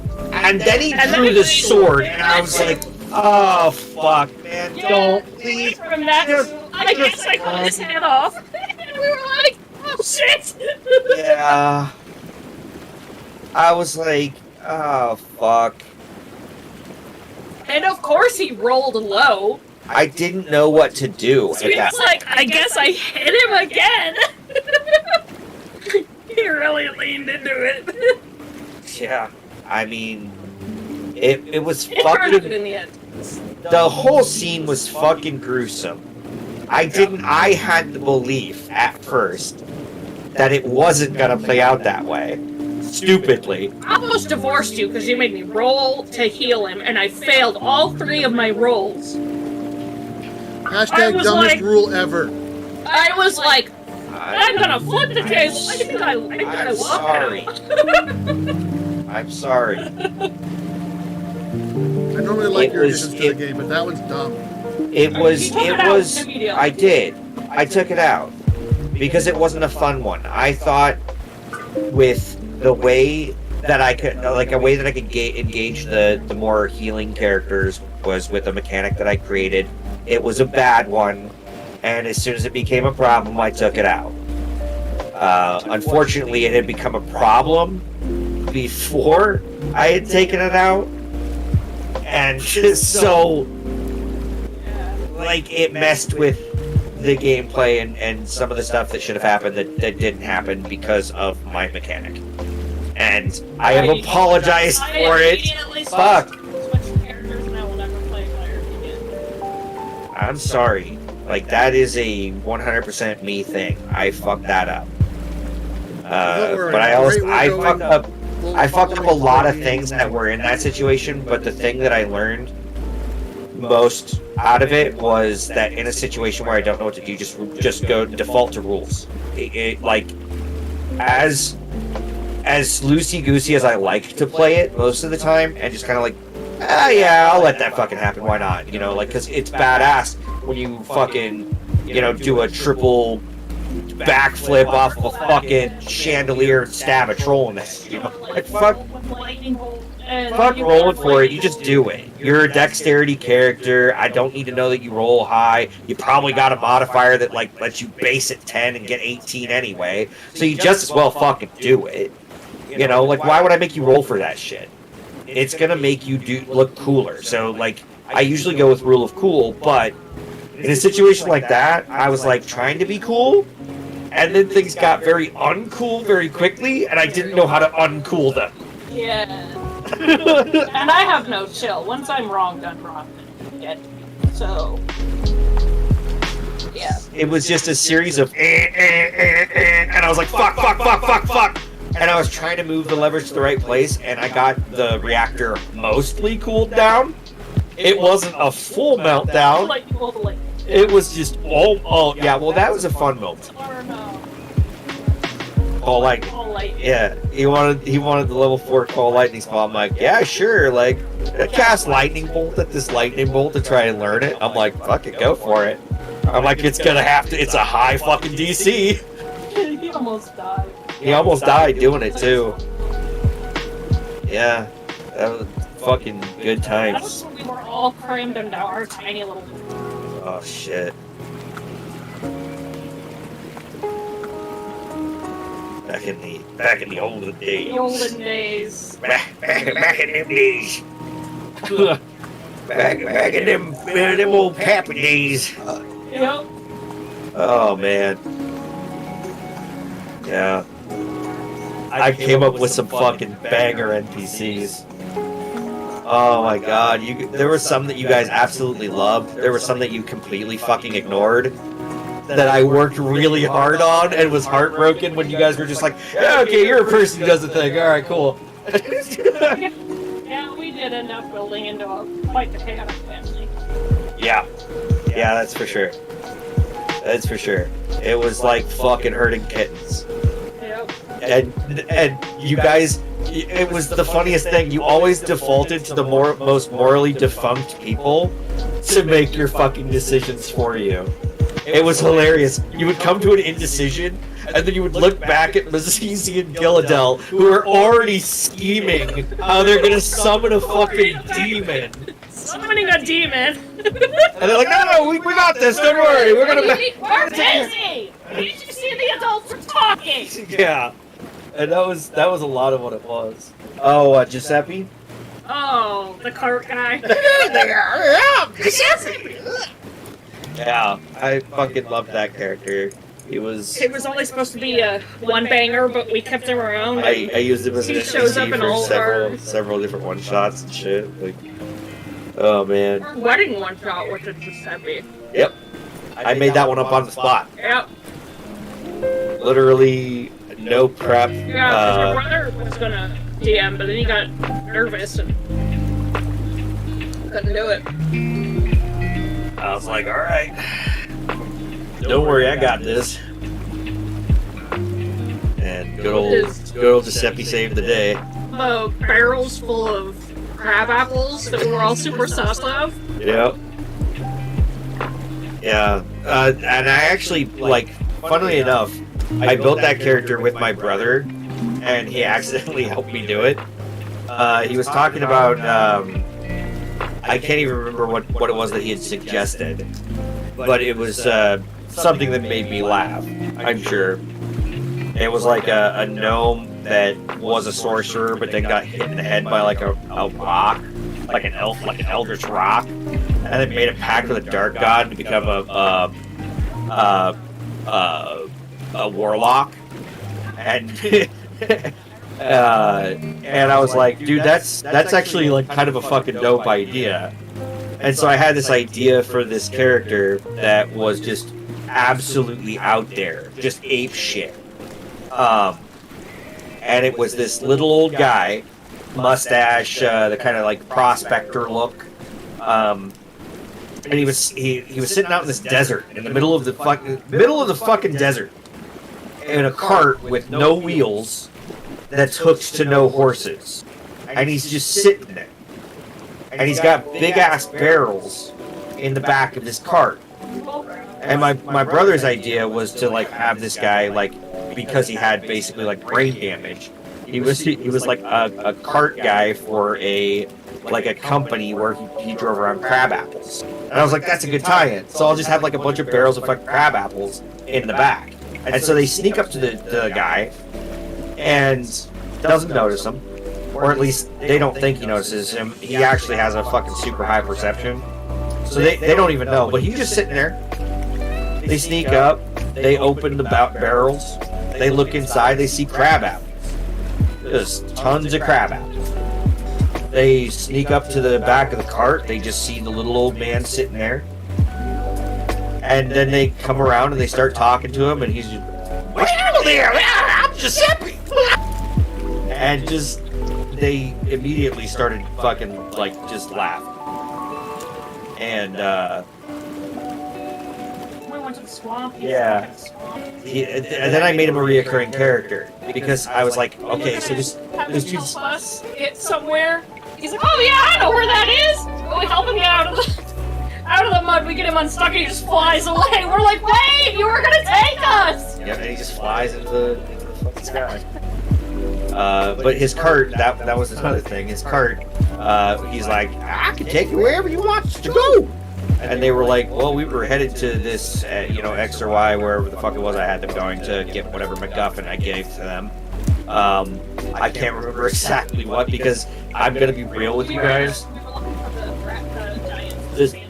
Yeah, but the second game that I was running for you guys, I was making up entirely on the spot the moment that I was doing it. So I was doing no prep, and I was just literally ad-libbing stuff as I was thinking of it. And before the session, what I would do is I would flick through my monster manuals, and I would poof, put my finger on something, and I'd be like, all right, that's the thing that I'm going to run today. Why the fuck is it here, and what is it doing? And this is what they're going to fight today. How am I going to get them to this spot? And every time it came together, and it seemed to you guys like it was this well-woven story that I was preparing, and I was pulling everything out of my ass as we were going. From Elia getting her hand chopped off to which was completely on purpose. I did have those there to try and literally disarm you. But like everything from that to was all just coincidence. It was all just happenstance. I made it up as we were going.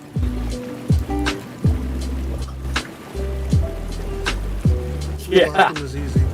Yeah, I accidentally looked up video. There we go.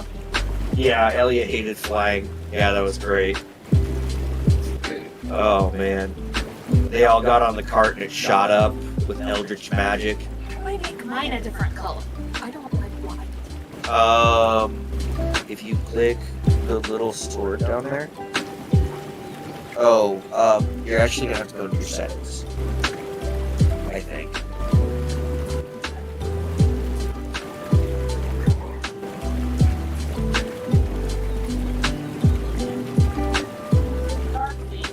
There we go. A little bit easier on the eyes.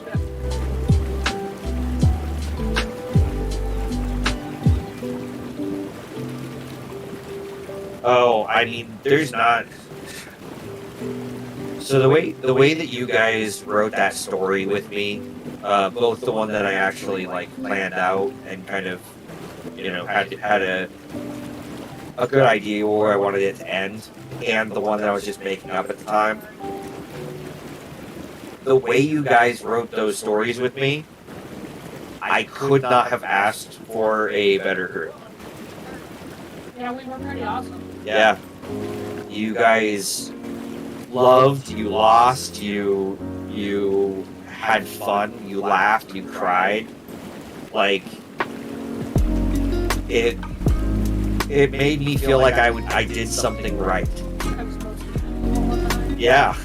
About stuff that was happening in the game. And I loved it. Like I loved that you guys were so invested. Like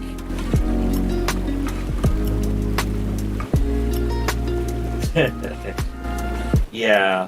We should play VTM. What? We should play VTM. Oh. I think Hart would be good at VTM. She likes to story build. And And that's basically what it is. If you have the right group, it's mostly building a world. Yeah, I mean, Vampire the Masquerade is a... It is very much like a story-driven. It's much more story than like dice rolls. It's a lot more roleplay. You do a lot more social interactions. You have... it's... The only time you're ever really like rolling against something is if you're trying to convince someone to be on your side in the next social event, so that you can win like the prince's favor or something.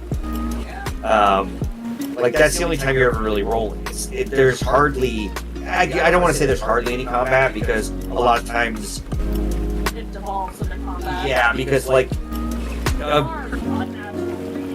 yeah, and the fact of the matter is that like a lot of it is like plots against each other and, you know, backstabbing and all of it happening under the cover of darkness while vampires roam the streets, you know. At the end of the day, about vampires, werewolves, demons, Wraiths. races, They have fey creatures. yeah, changelings. They have tons of rules for all sorts of different like supernatural creatures. Yeah, So I mean when you say play BTM, do you mean on stream or just? Either way. either way.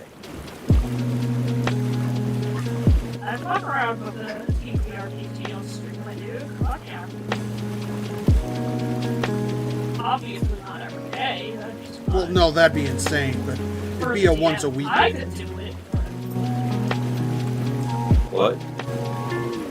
I could play every day, but it'd be hard on you, DM, because As you would be the DM. as long as we were like either like I guess just hammering home on one, or we were doing a different campaign every day, Yeah. I wouldn't be too bad. Or like every other day. Twice. So it's decided we're going to become a D&D and BTM channel. Oh, hey. Every other day will be D&D, and every other day will be BTM. Don't go spreading the fake news there, buddy. It was Sanguine's idea. Thank him for it. Certainly was not. And it was also so wonderful of him to volunteer to DM it all. Yep. He is our de facto DM. He's really good at it, though. I hate that I am. Because you're I hate that I love it. confident in your abilities to do it. Okay, but like here's the thing. Like as a forever DM, Hey, take that from them. I know Take there's that from them. I know there's DMs out there that are going to absolutely 100% commiserate with me. You are the only person in your group of friends that has a capability to construct and weave social. Oh, Nova, we gotta talk. How are you not following? Oh boy. Wait, Thank you for the follow. Oh, I'm on next stream. You're gonna regret it. You're gonna get so many bonks. Oh man. failure. You have not failed me. It's okay. You're a bad, bad boy. We're just discussing about becoming a D&D and Vampire the Masquerade channel. No, ASMR channel. Ew. You know what? If it means I get to play D&D every day, I'll deal. Alright, hop to it, DM boy. Make with the campaigns. What do you mean hop to it? What do you? What did I just say? Make with the campaigns. He Look, can't just make them. Plus, he's been through a lot in the last group that he was with. Last two He groups he needs was with. he needs time to Okay. recover. Okay. Alright, he had time. Mostly now. because Get you're back a to it. terrible player. It's not me! I didn't do anything this time! You're still a terrible player. I'm gonna say it. I was gonna say it. Still a terrible player. I'm the best at everything forever. Okay. All right. Duh. With you. So. That's why I'm the jungler. Is this logic at some point? I'm gonna loop myself back around. What logic? I have not taken my meds today, so I might be talking out of my ass. That's good. That's good. Look, I know I have destructive tendencies, and I am working on them, and I have been doing better. Unless someone purposely triggers me. Yeah, that was pretty purposeful. That was very, very, very pointed. He was definitely trying to derail you. Like, I've been doing a lot better with my behaviors. I've been actively working on it.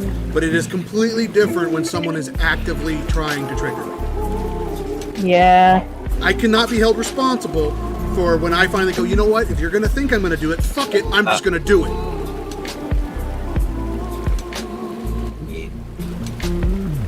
You can't be held responsible. Yeah, because you can still be responsible for your reactions.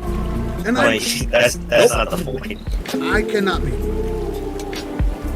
That's not It's my job. I'm not a child. I should know better. I just said I should know better. You should. And I do, but I just had enough, and I only can take so much. Wait, what's this? Permitted. Oh, okay. Everybody has a limit, right? I mean, that's just how it works. You can't be the responsible one all the time.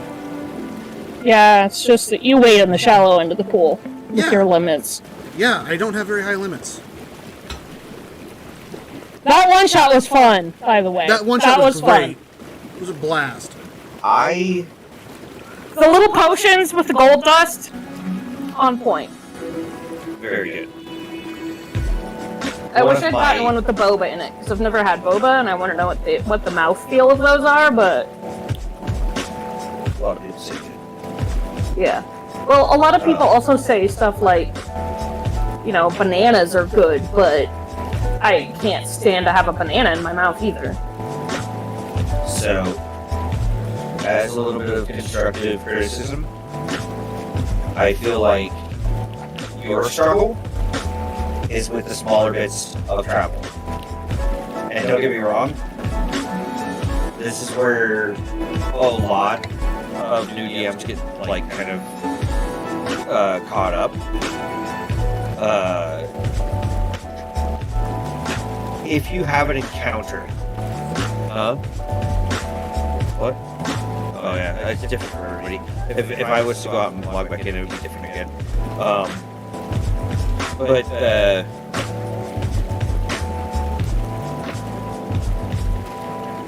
I think that what I was getting at was that if you're building an encounter, make sure that encounter serves some purpose. And there was one point I think where you started to struggle before we got to the potions and stuff, where we all got excited again, where I felt like you were starting to get nervous and you let that take over. And that sort of nervousness is always going to be there. I shit you not, every time that I stood up in front of you guys at your place, when you guys came over to our place, when we got to the new place, even when I was logging into roll fucking 20 because of COVID, I get those jitters. Thinking about DMing gives me those jitters. I know that I'm okay at it. I know that I'm... Hell, you guys have thrown enough praise at me. I get it. I'm pretty okay.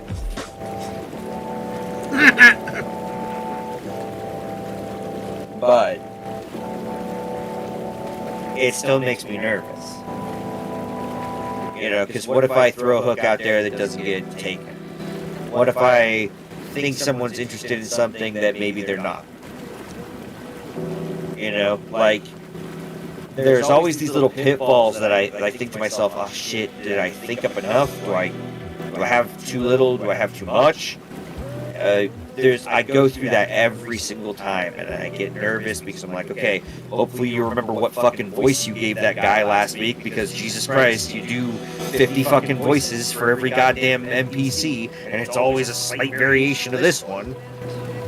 And I'm hoping that I can capture some of that realism for you guys, and I'm a fucking perfectionist at it, and I hate that I am, because I want to get your I want to have your perception of my game be the perfect rendition of what you had in your head for your character. That's what I want. And when I can't deliver that, or I feel like I'm failing on that, oh, boy. It makes me nervous as shit. It makes me emotional. I mean, even just thinking about it right now. Because I'm like, well, did I do a good job? And everyone says yes, you know? Everyone puts on their smiley face because they want you to keep going and they want you to keep doing the thing. But did I actually do a good job? Did I sink it in with them? Did they take something away from what I gave them? Was it good? And a lot of times it was met with you guys, like just the fact that you guys will mention something and then we'll start talking about it. Oh, you remember that time that Braylon tried to break that guy out of jail in broad daylight? Exactly. Everyone in the group remembers that, and everyone in the group fucking hated him at that moment for that. Gilladell did his best to try to clean it up, but ended up like making another fucking mess in the process, and then he ate the eggs. No, he didn't. He turned someone else into a T-Rex. Yeah, he was like, I'm sorry about this, and turned him into a fucking T-Rex. And then that guy got arrested because they thought he was like a fucking magical terrorist. And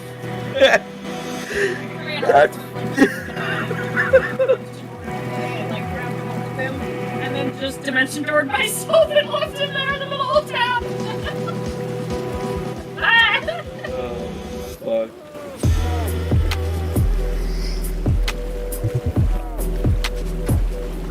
Oh, and the eggs. The fucking eggs, yeah. And then the beans and the seed crabs came out, and I kept touching them. It was so simple. It was so simple and sweet. I was like, oh, it turned into, do they all do that? Oh, man. Touch another. Okay, it turns into a howler. It touch another. Okay, it turns into another howler. By the time I fucking like, yeah, and they ended up touching the others, which then turned them all into howlers. So there was like 13 fucking howlers, and 2 of them were outside of the magnificent mansion. Oh my god. It was a clusterfuck. It was a constant clusterfuck with you guys. I could not dream villains up that were more punishing to you than yourselves. I mean, I worked for months crafting this elaborate plot with these emotional ties to like characters and stories, and these guys are sitting here ramming fucking eggs into their gullet trying to get extra skill points, and they're exploding instead because they're like they have a random effect when you eat them. There are one idiot character, And you do it to the point of death. Ended up boosting his intelligence. So then Braylon was like, well, if he did it, I'm gonna do it. Like, he's a paladin with 150 HP and you're a rogue with 75. Dude. They challenged each other to the egg eating contest. Oh my god, I remember that. Rainbows ended up getting smarter, and all the fucking eggs just exploded in Braylon's chest. Oh yeah, Yeah. There was a lot of PvP. There was a lot of like fucking. There was a lot of weird PvP shit that happened. There was a lot of like, yeah. I mean, the campaign was very like tense. I kind of like that about it. The second campaign, I felt like there was like, oh, there's a bad guy, but I wasn't really pushing anything. You know, like there's not a timeline or anything. He's just kind of there. And I mean, you guys did your best. You found stuff that was fun to do, I think. A bunch of times. I told you, like, this one was going to be a little bit more gloves off. I took... Yeah, it's gonna be a little bit more punishing, but not as... Not unfair, yeah. Not as pushing. Yeah. I'm gonna try to railroad this one thing or another. And I think it was because you guys hadn't tasted a loss. Yeah. And by the time that you did, yeah, I mean, okay. So I'm not gonna lie, I had Jacob's death planned. Okay, but you just can't do that to a bunch of neurodivergent, autistic kids. Like, give them all these fun, beautiful toys and just take them away! Kill them! It's like running over their favorite kitten.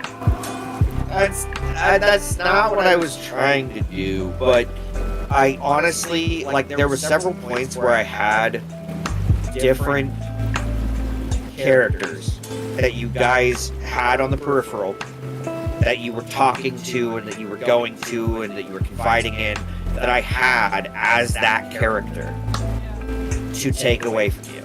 And I was going to take one. But none of the ones that you had solidified a personal relationship with enough was either I couldn't compromise them because they were part of the story, or you guys had only kind of like barely latched onto them because they were there. Like the goblin character that everyone forgot about. Oh yeah, what's it? He just faded into fucking obscurity and was just kind of like, you know, around the airship. Probably still speaking in broken common, you know, like, but nobody remembered him by the end of the story. I wanted you to care about him because I was gonna have Briar's dad kill him, yeah. In one of your first encounters with him. Yeah. The Braylon cat.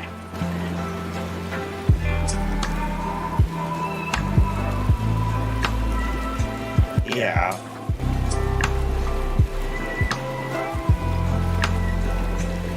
Well, I mean, so for me, I tend to write what I know, or what I think I know. Let's be real. I don't know anything. Nobody really knows anything. We just think we know. And so, to put that into a quantifiable state, I write what I think I know, which is tragedy. I think I know tragedy pretty well, and that's probably arrogant of me to say. But I think I understand it. I think I have a bond with it.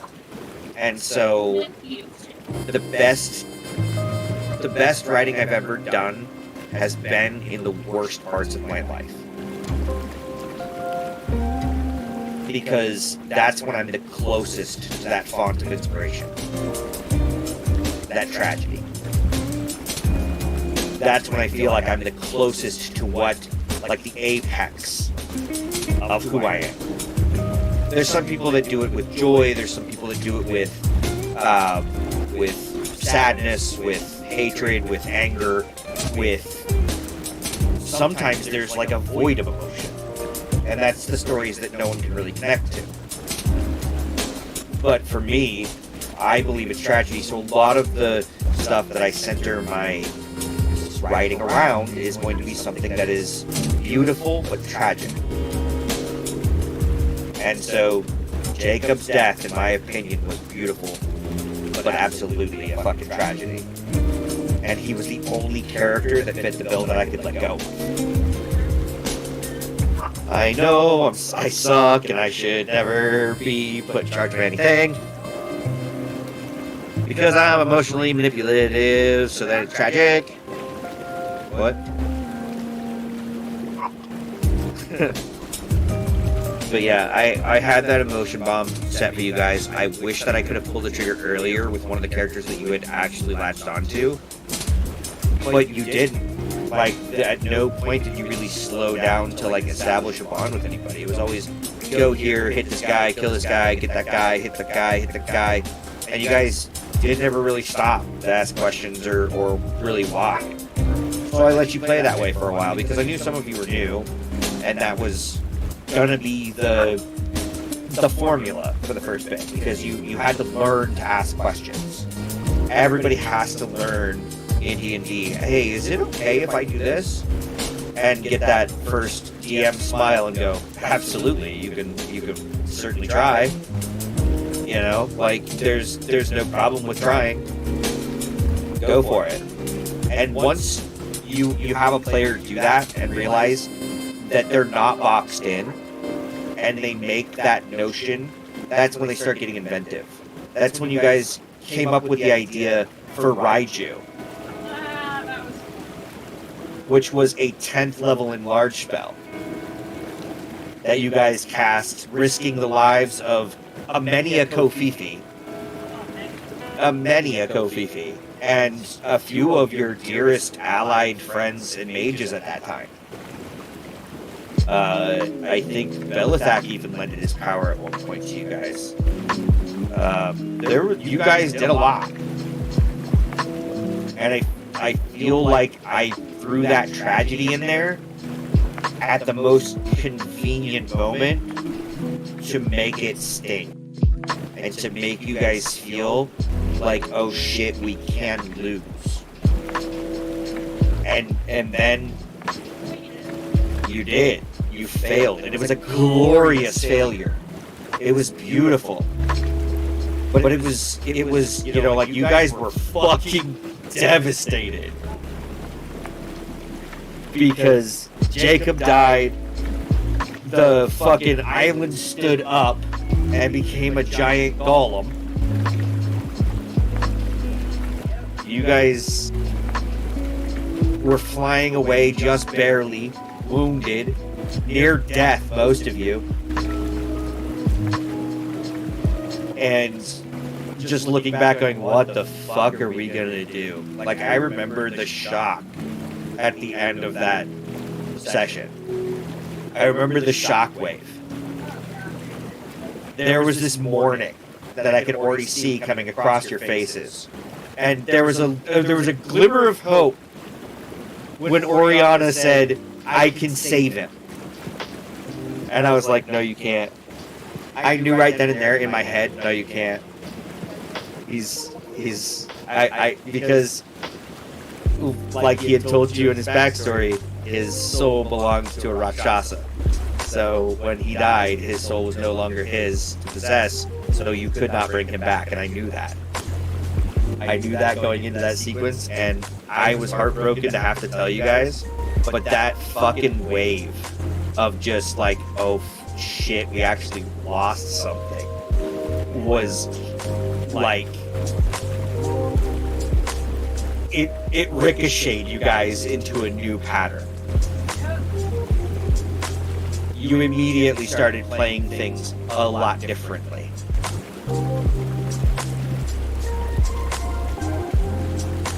You were exploring more options, and combat felt like it was more just because this thing is in our way, rather than we're trying to look for a fight constantly, like I felt like you were in the beginning. You started making way different decisions. Yeah, I mean, it 100% impacted every single person that was sitting at the table, and that's when I knew. I was like, oh shit, I did it. I evoked it. I arrogantly created tragedy. I know, but I think that as a DM, you have to almost have a certain level of arrogance, because that's what you're aspiring to write. You know, whether that be for joy or happiness or sadness or like whatever you're trying to evoke from the person, you also have to be welled up with that thing. Okay. Yeah. Yeah. It is. But that's the way I write it. The way I write is I want you to experience some sort of tragedy most of the time. In a campaign like Curse of Strahd, perhaps. I know there's a lot of like internet renditions of Curse of Strahd, but like I feel like I could put my own spin on Barovia. Like I feel like I could put a little flair in there, you know? I could mix it up, pull some strings, make it tragic. Because yeah, I mean, because the story in and of itself already is pretty fucking doomed. I mean, the main protagonist of said story is a doomed motherfucker. Yeah.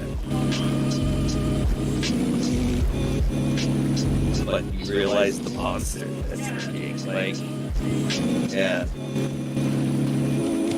It's such a good already tragedy. I think I could, you know, work some magic.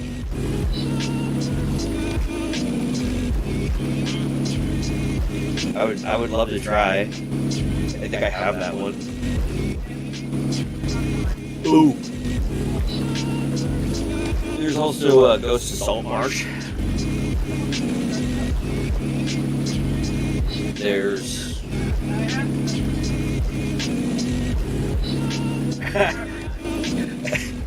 what? It's my new spell.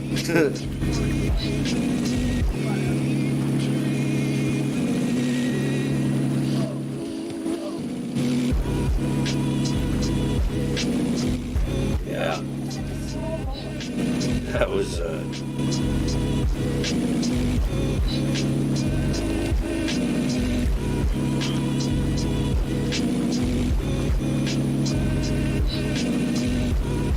yeah, I turned my mic up towards her. Shouldn't have that problem now. What? Get yourself muted. Oh, yeah. They were having a hard time hearing you. Oh, sorry. It's okay. I fixed it. I also have it Jesus.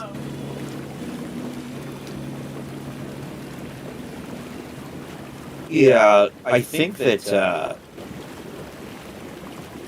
oddly enough, like the almost symbiotic relationship that those two had or started to have was really cool. I liked that Atreya was leaning on Bulwark and like true to his name. He's a giant steel fucking man. So of course he's big shield bro, you know? Like it was Sorry, I'll unmute myself. okay. It was such a cool dynamic. Yeah. For the two of them. Like they were just such a good It was a good time. I loved Bulwark. yeah. I must say, you guys are incredible role players. We make good characters. Yeah. It makes it easier on me, that's for sure. Oh, yes. Yes. I mean, would you and Gilladell be down to roll some characters On stream. on Roll20?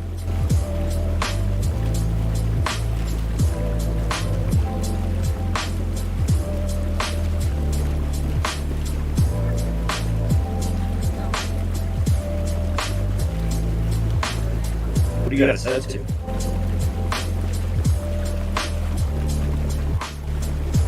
Like 20 seconds? The It's not gonna stream. be. Yeah. It's not set to anything. it's set to dynamic, so it's whatever my internet connection is. Oh. Only, Potato. it might be. Get longer over time.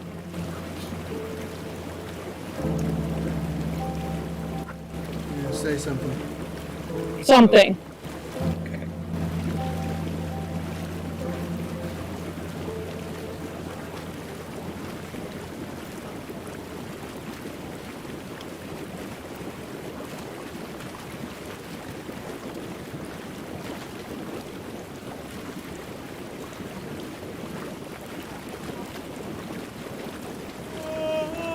You two have a conversation with you can Discord.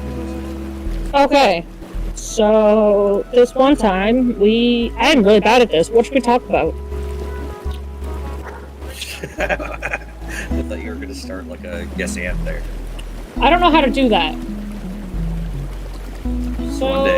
So One day, I was walking in the park, and it started raining. and when I got to the curb, There was a cat. the Okay. cat jumped in a trash can. It's like 2 seconds. Okay. But the trash can was a spaceship. And then the cat flew away. That's yes and. Ah, yeah, I'm not good at that, as you can tell. You're actually really good at it, but in long form. When you have a moment to process the information. Oh yeah, probably.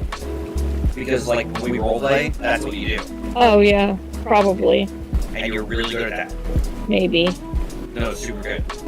Your reaction time to process the information and then dish it back out in a way that's also funny Mm-hmm. or charismatic. I wish it was just quicker. I think you're pretty fast. You and Ryan are some of the fastest. Gross. Yeah. And Hart likes to. She molters over. Right. She plays the long game with She her plays the long insults. Yep. She thinks about what she's gonna hurt you with.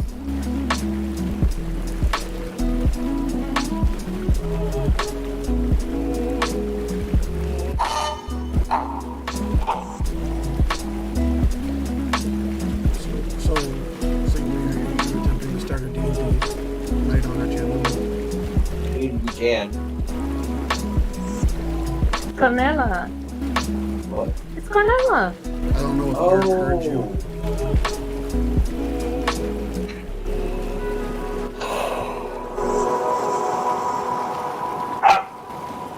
Raise your hand in chat if you want to play D&D with us on stream.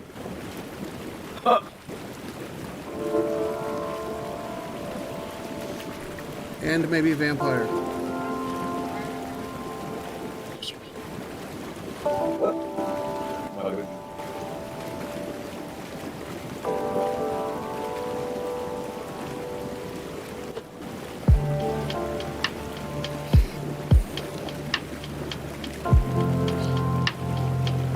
I have a whole bunch of text messages.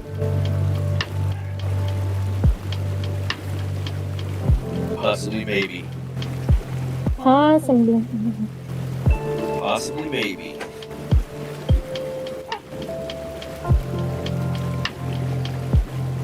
We could always record it Yeah. instead of go live.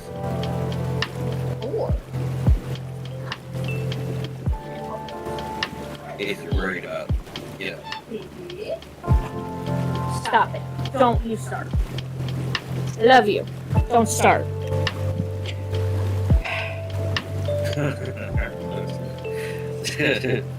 Sorry.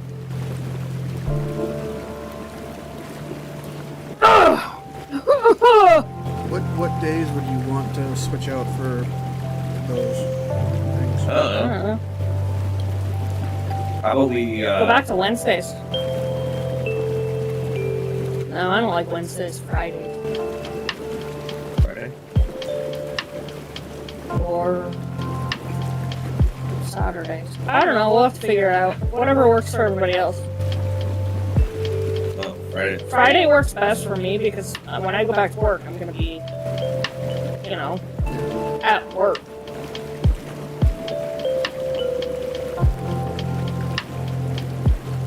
With children.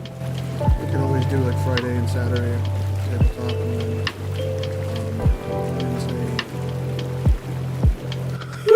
Tuesday, Wednesday, Thursday we can do video games.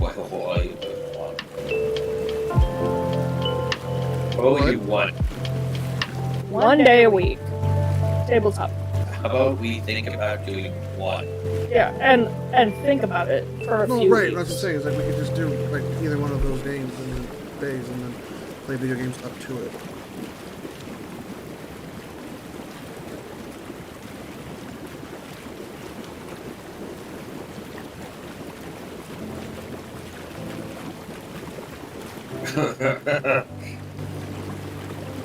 She'll play as many games as she can manage. How many do you think you can manage? Because what the hell's my record? 3, 4, What? 4. For you? Yeah. Yeah, you had like 4 going at one Wednesday, point. Tuesday, Wednesday, Friday, Saturday. Or no, Saturday, Sunday. It's Friday, Sunday. Yeah, I think it was like 4.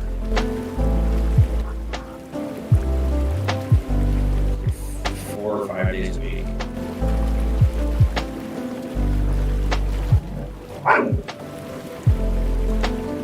And I'll tell you, that's too much. It's way too much. It's a lot to manage.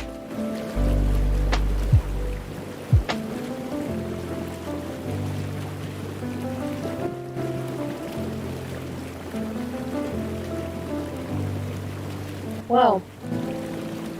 Wow, we filled up time until 10 o'clock. That's crazy.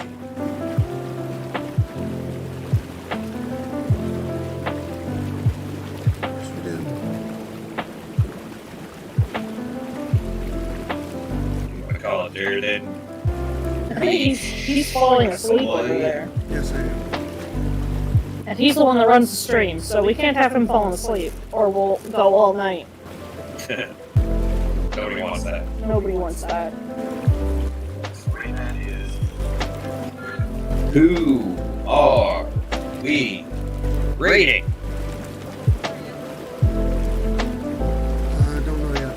Give me 1 second. Figuring it out. Cool. Stick around, folks, for the raid, please. We're gonna find someone to drop all you lovely people with. If you wouldn't mind giving the person who our Astral Hunter is thinking about dropping us into, right. Please behave in the chat as well. Yeah, and I And just come back and talk thanks one to of my our Final viewers Fantasy today. friends We really back appreciate like you guys 8 years tuning back. in, even though this is So I'm gonna be on kind of just a weird ramble about Yeah, random shit. my We do really appreciate you guys, tuning in. Those of you who are friends Is of it me, rain or not? thank you so much for tuning in every night. We really do appreciate the support. What you're doing does help us. It gives us a little bit of a pulse, and it'll only help us to grow more and more and be in this wonderful community. Thanks to our sponsor, W Energy, DUZY.GG. They are a partner of the show, first sponsor of the show actually, and their products are great. 30% off when you use MS Fascination at checkout. Promo code, you can see their name, and you will get 30% off your purchase. Check them out. They've got some really great flavors.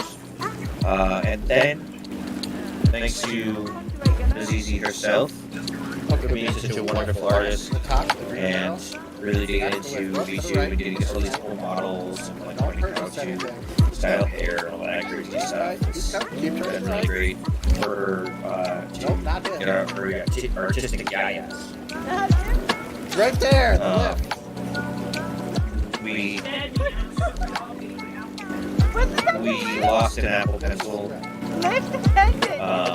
No, go to the So go to the lift. hopefully we can get another one here.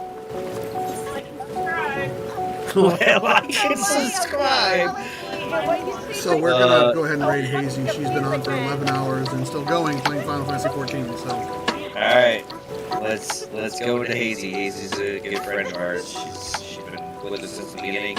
And what's she playing tonight? Final Fantasy 14. Final Fantasy 14. Cool. Wait, if I tell you probably on Discord and then you listen to it on my stream, Right, guys, I love you. wonder how long it is. It's probably long. Yeah, it is. Yeah.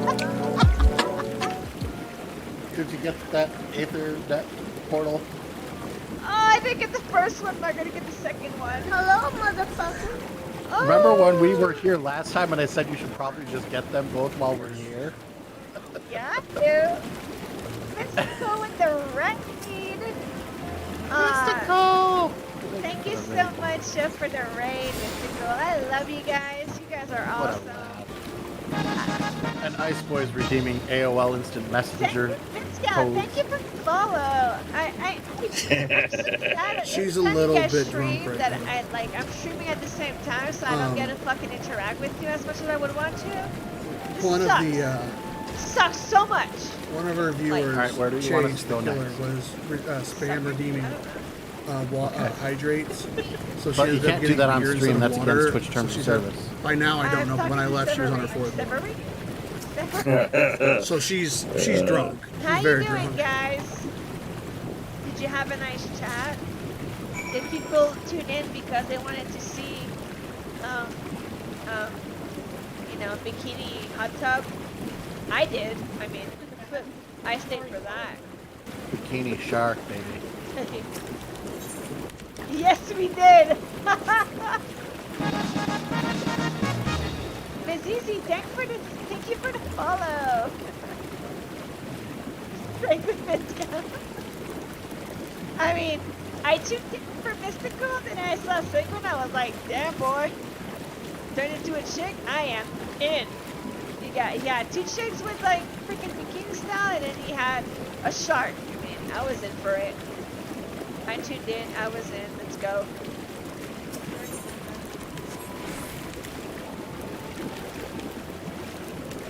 And now, I literally asked for it.